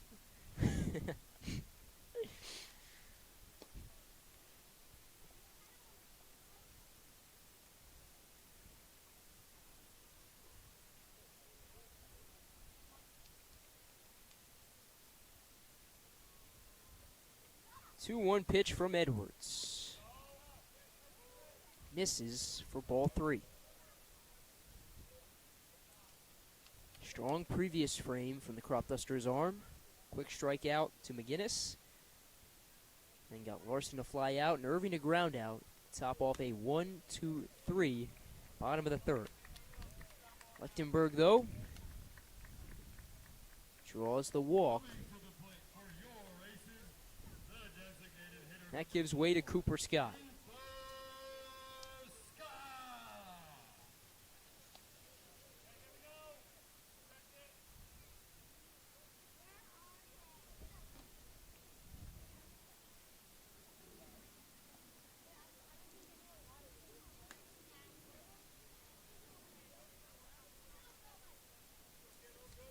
So Lichtenberg, despite being the catcher, does not utilize the pinch runner.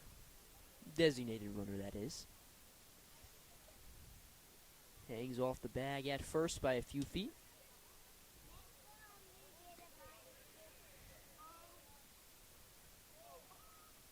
As Scott holds up.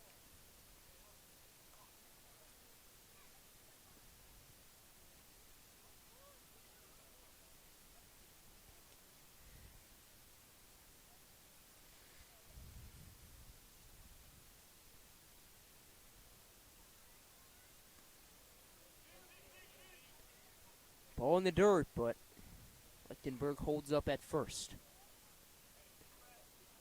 3-0 the count for Edwards.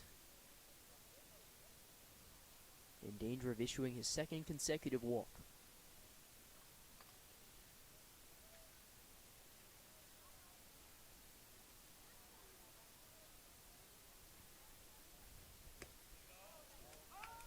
But he responds with a strike to get back in the at-bat.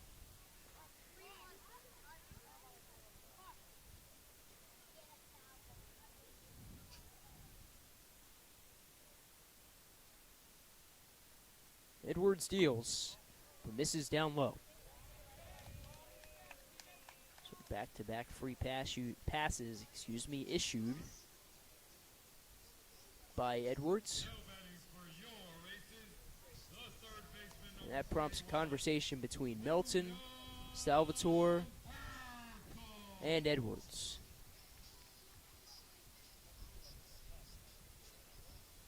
Likely just some words of encouragement. Although A.J. Rosenthal comes out of the dugout and will use one of his mound visits.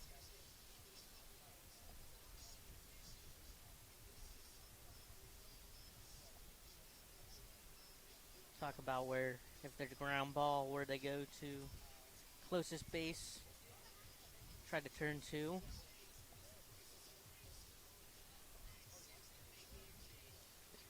Home plate umpire makes his way out to the mound. All indication Edwards staying put on the mound.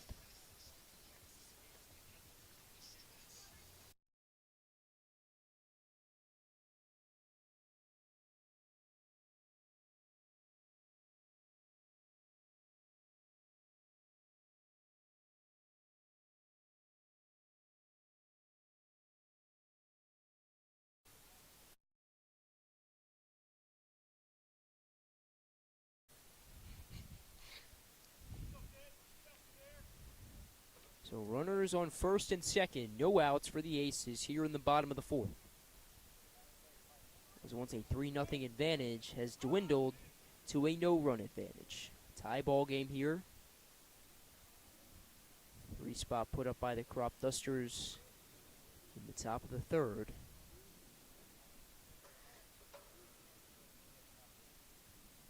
Aces, though, chance to retake the lead. Bunt shown as Burkhaw beats out the throw. So that loads the bases with no outs for the home team. Now batting for the Aces, the second baseman, number 1, Elijah. More bad news for the Cropdusters. It's back to the top of the order for the Aces. Elijah Grant up to bat. 1 for 1 with an RBI single.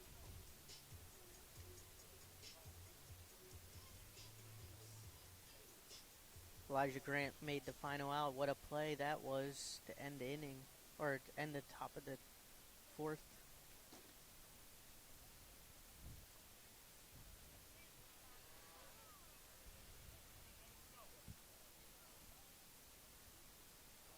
Grant plays his college ball at Presbyterian College, member of the Big South Conference.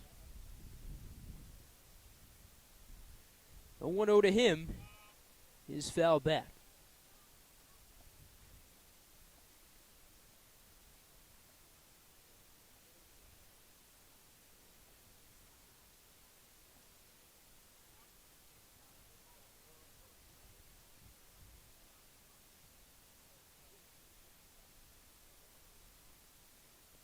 Now the 1-1 in the dirt. Runners, of course, stay put.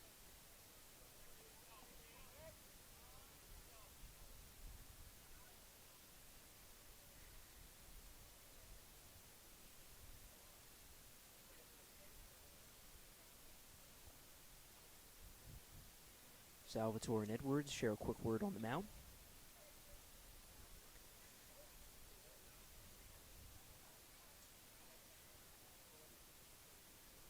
.754 our current time here in Northern Virginia. Sun just about set. It's made for a cool evening of 84 degrees. Feels like 83 with some wind.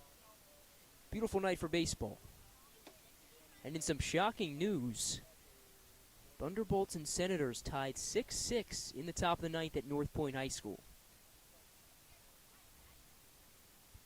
And in some more shocking news, thanks to my amazing analyst Aaron, the Grays lead the Big Train 4-2 down at Catholic University. I should say up at Catholic University, being here in Alexandria, but nonetheless, an incredible slate of games here this evening.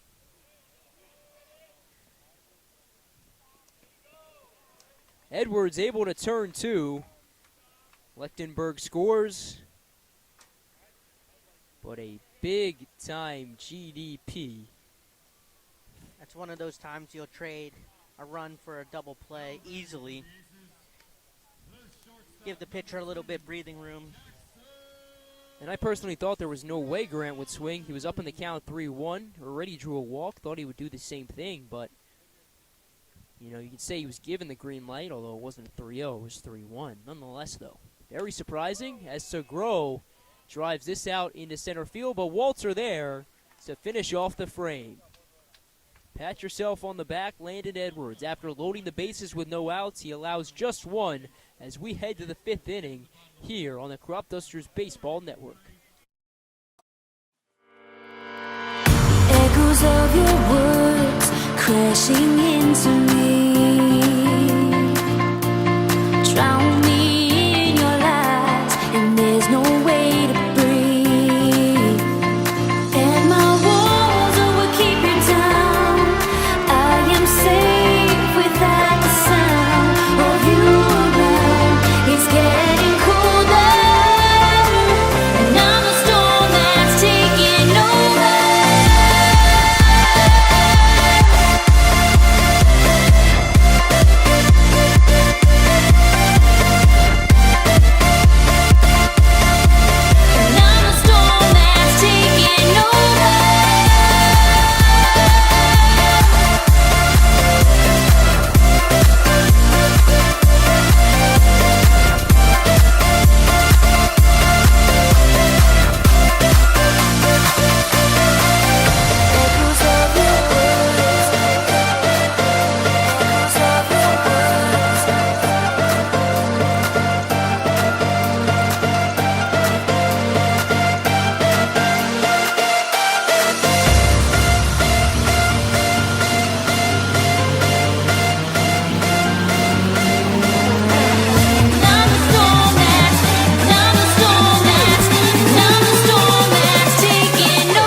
Andrew Duncan, Zakai Hawkins, Cade Walter, the due-up for the road team here in the top of the fifth.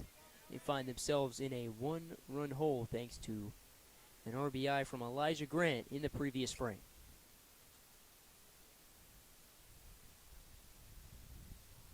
Murray back out on the mound for his second inning of work. Took the ball from Couture. And he gets set. Face Duncan.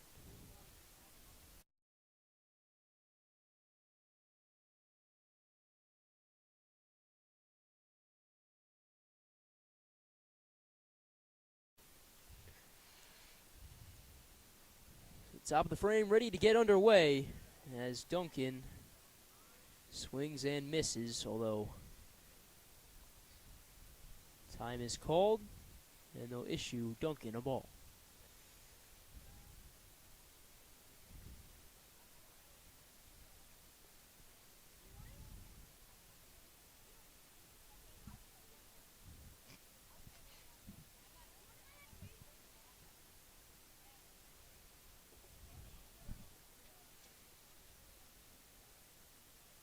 So after that short stoppage, play ready to resume here at Frank Mann Field.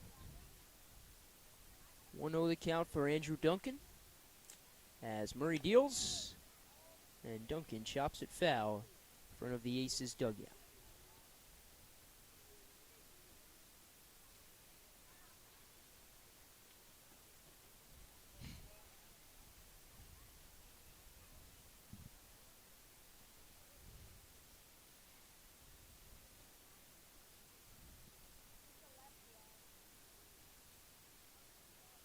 The pitch misses for a ball. Very good eye by Duncan there, not to swing at that.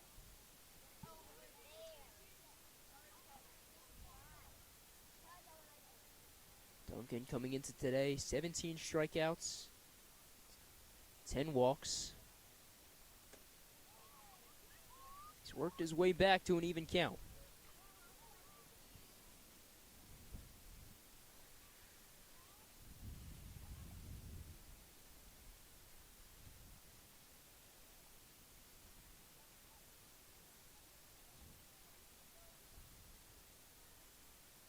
The 2-2. Swung on and missed. Duncan retired for the first time tonight, and that gives way to Zakai Hawkins.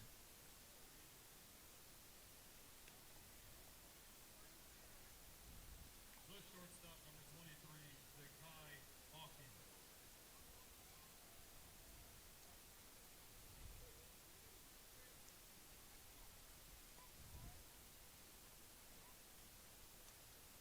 Hawkins up to bat for the third time tonight. Grounded up his first time up. And reached first base off of a throwing error his second time up.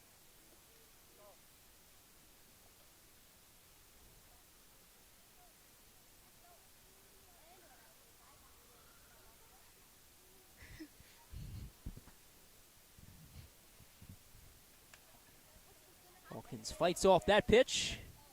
And once again, another lucky fan have themselves a souvenir.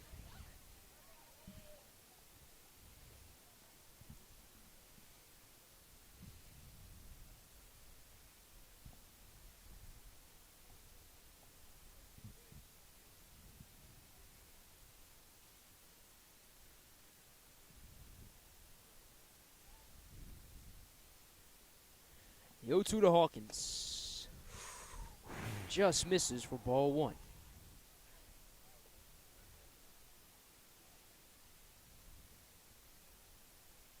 Five hits apiece, from each side. Aces, though, a one-run lead. Hawkins lifts this into shallow left. It drops. So make that 6 hits for the road team,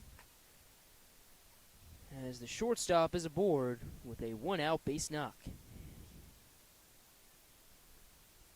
Had to lunge at that pitch to get that base hit. Anything works. The center fielder, number 6, Cade Walter. So that brings up Cade Walter. Tied the game with a sac fly his last time up.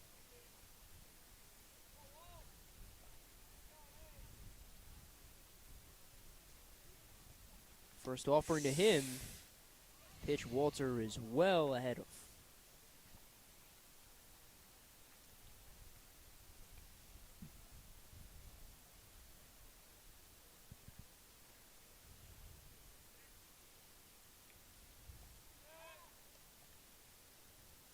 Hawkins kept on the bag over at first.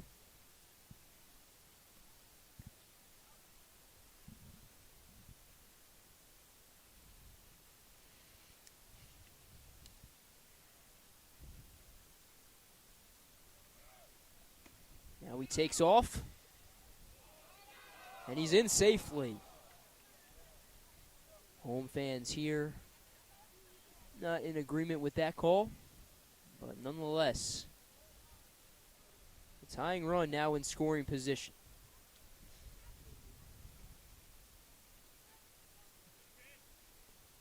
Closer than it should have been. Really good throw by the catcher.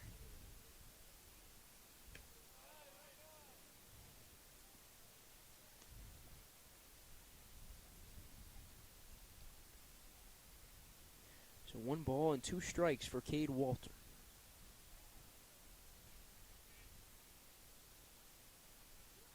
Shakes the bat. Kicks the right leg. And watches that one miss.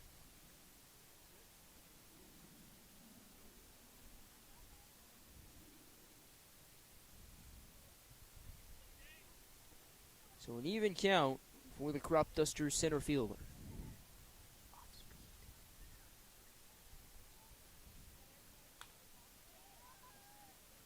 pops this one up.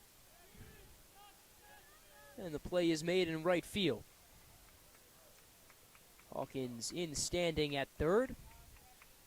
So the tying run now just 90 feet away. And he's been tagged out. The hidden ball trick gets him out. And at least Hawkins is laughing about it, if nothing else. So that puts an end to this frame. Cropdusters still down by 1.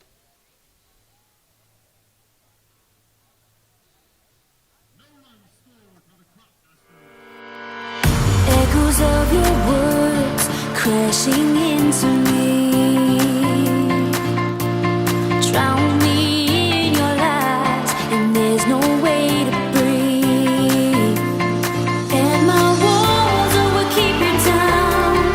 I am safe without the sound of you around. It's getting colder, and I'm the storm that's taking over.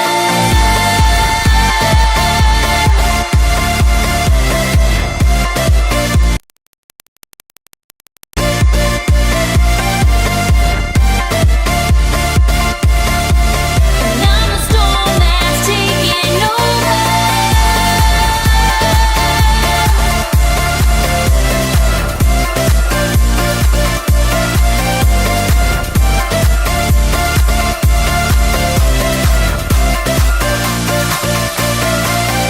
Echoes of your words. Echoes of your words.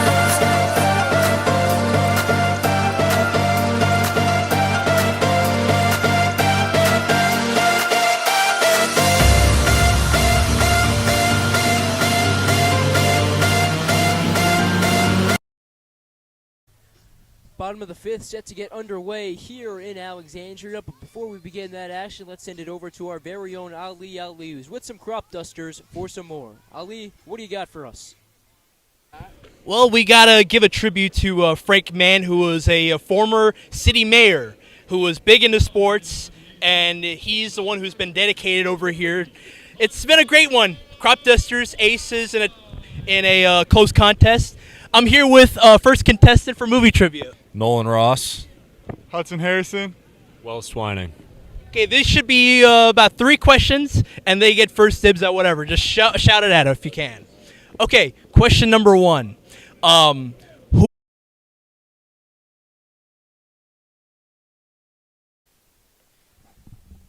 Fans, we apologize for any technical issues. Sean McCabe now on the mound for the Cropdusters. 2 outs here in the bottom of the 5th. 4-3 still our score in favor of the Aces. Daniel McGinnis recently retired. So Brad Larson, the final hope for the Aces here in the bottom of the frame.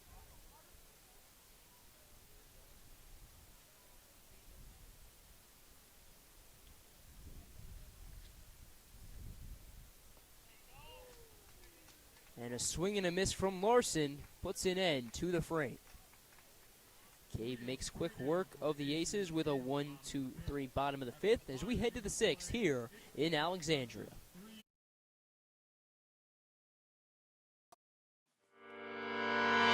Echoes of your words crashing into me. Drown me in your lies, and there's no way to breathe. And my walls will keep you down. I am safe without the sound of you around. It's getting colder, and I'm the storm that's taking over.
Patrick Gosden leads off the top of the 6th for the road team.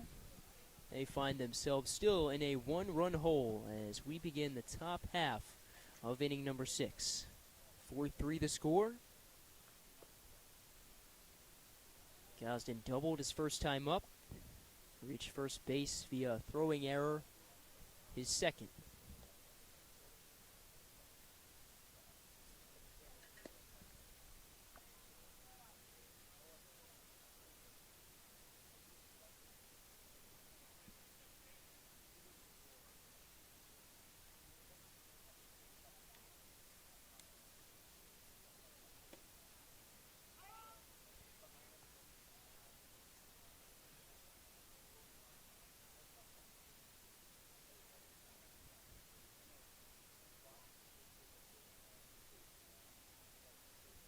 It's 2-1 the count for Gosden.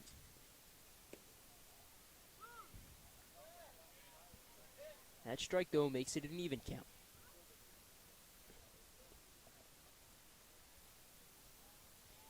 No runs in 4 of the 5 innings so far for Olney. All 3 runs by this squad came in the top of the 3rd. Tied the game, but the Aces tacked on the go-ahead run thanks to an RBI from Elijah Grant, who throws out Gosden on that play. Now up for the Cropdusters, the catcher number 31, Giuseppe Salvatore.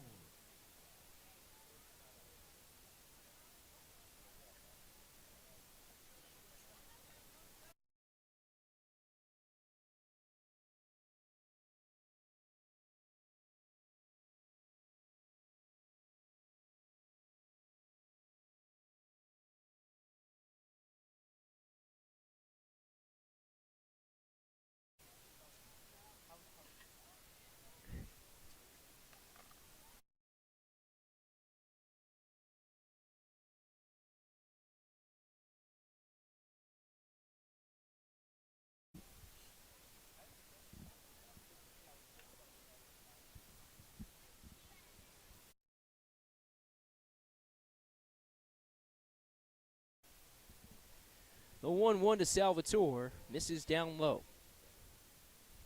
Pair of singles for him tonight.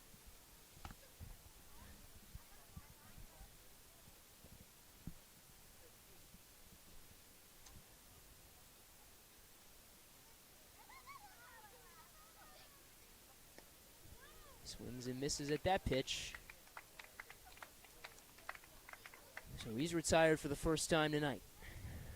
The designated hitter number 24, Ryan Buma.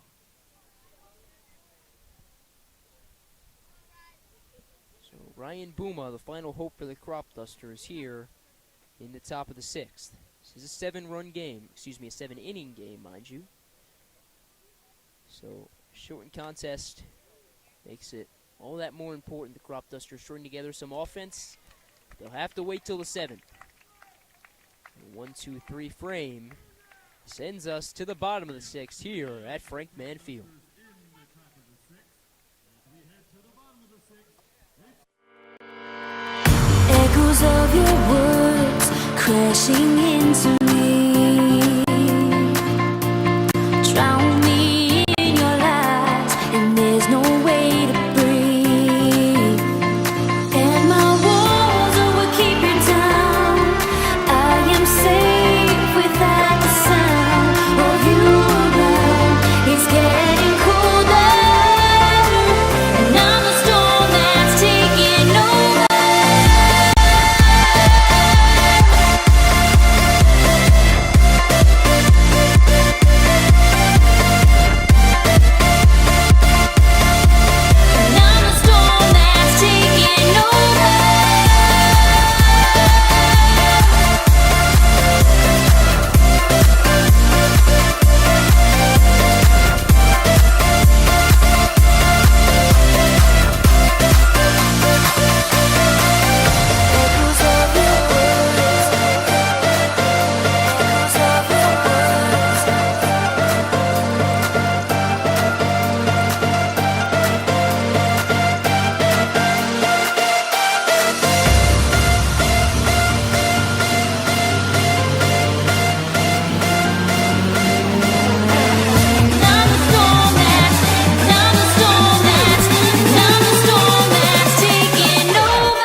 Liam Irving, Schraden Lechtenberg, and Cooper Scott, the due up for the Aces here in the bottom of the sixth. They own a one-run lead as we begin Sean McCabe's second inning of work.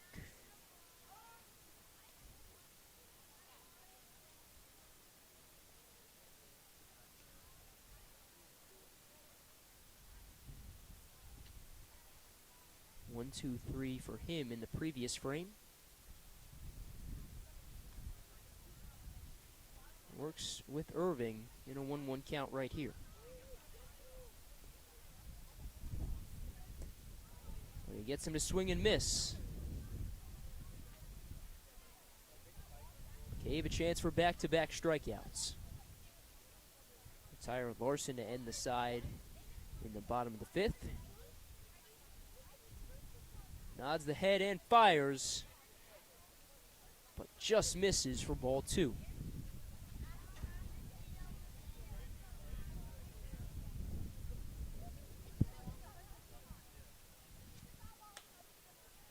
This one flown out into shallow center. Walter makes the play on the run.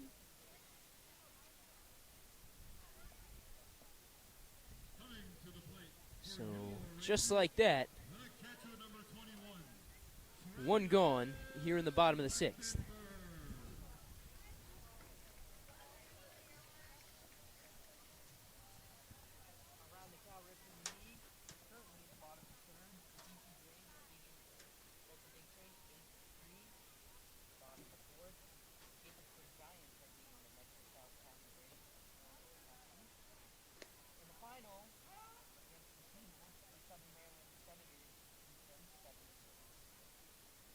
Yeah, that's the best part about the final week of the regular season, not just here in the Ripken League or in baseball for that matter, really in any sport. We get to the final week of regular season play, fight for playoff positioning can be affected by upsets, and the Grays proving that is true.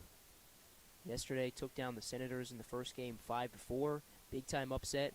They've got the big train on the ropes already as they lead by 5 runs.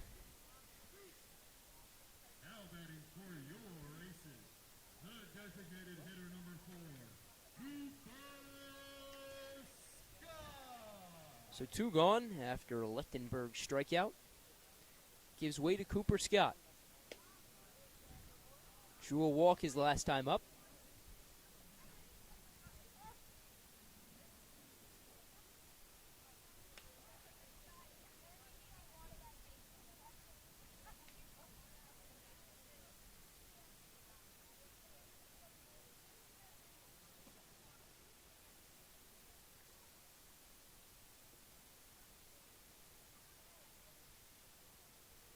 Caves 0-1.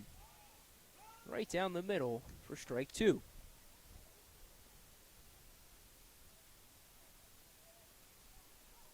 So McCabe, chance for back-to-back 1, 2, 3 frames, and he gets exactly that.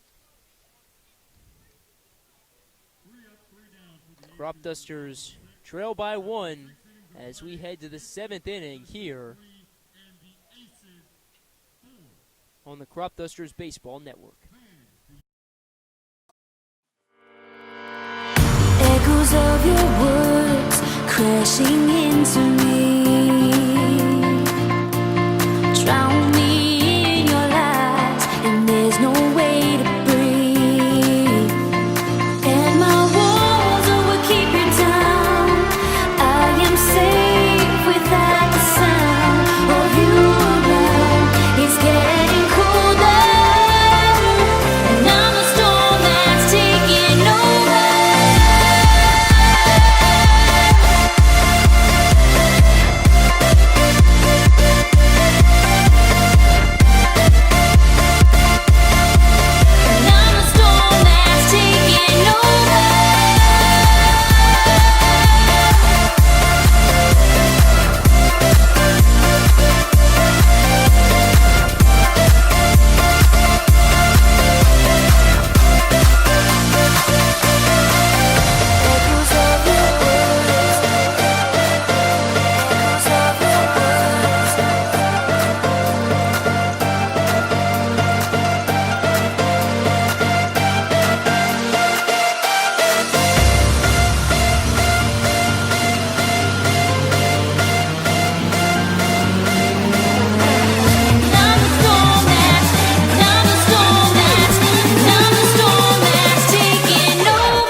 Cropdusters down to their final 3 outs as we begin the top of the 7th here in Alexandria.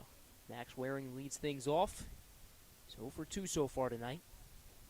Strikeout and the flyout. Comes up in a big spot. Cropdusters trail by only a run. However, they've been shut out in 5 of the 6 innings so far today.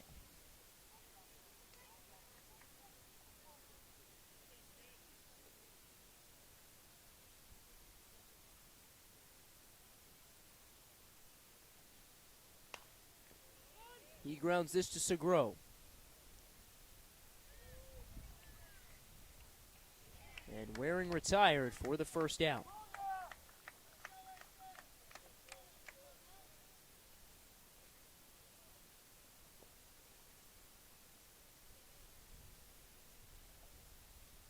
So 2 outs remain for the Cropdusters as Dylan Melton comes up to bat.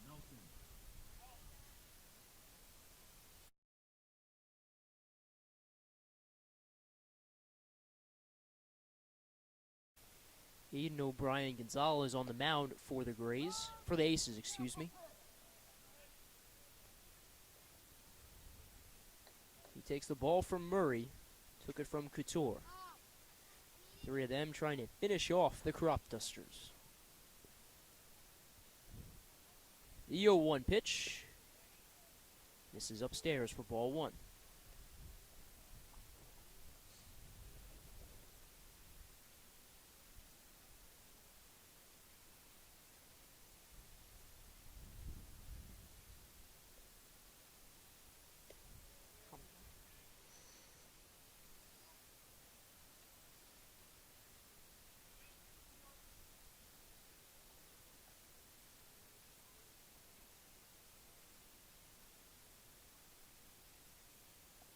Two-one pitch to Melton. Grounded to third. And just like that, Olney down to its final out.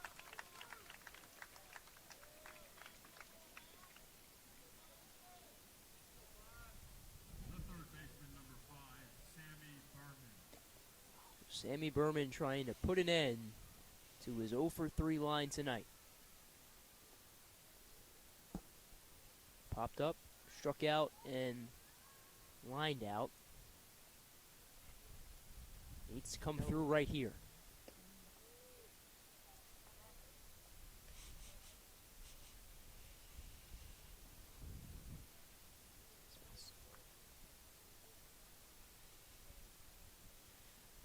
One 0 to him. In there for strike 1.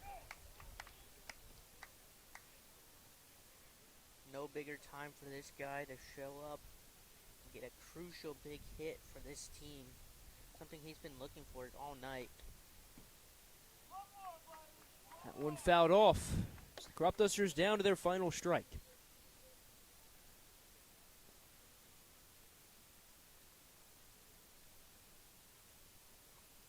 Berman wiggles the bat. Everything rests on him. The 1-2. Well upstairs for ball 2.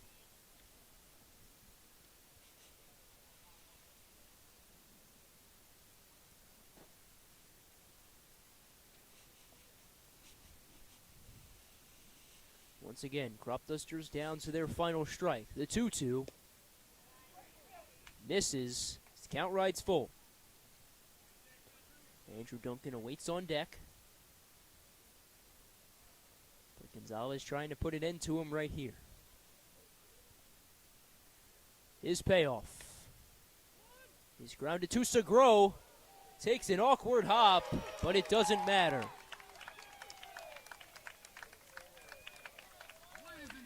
Berman retired as the Aces take game 2 and avoid a season sweep at the hands of the Cropdusters. 4-3 the final score as the Olney Cropdusters take the regular season series from the Alexandria Aces 3-1 and turn their attention to the Gaithersburg Giants tomorrow.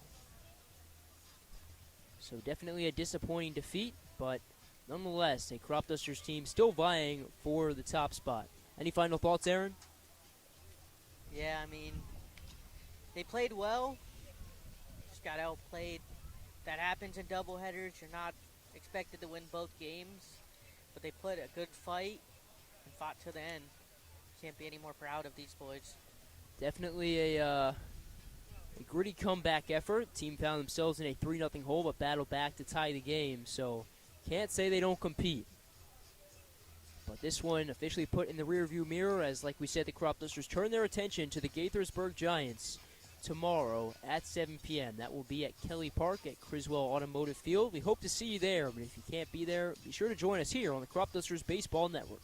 Have a great night, everyone.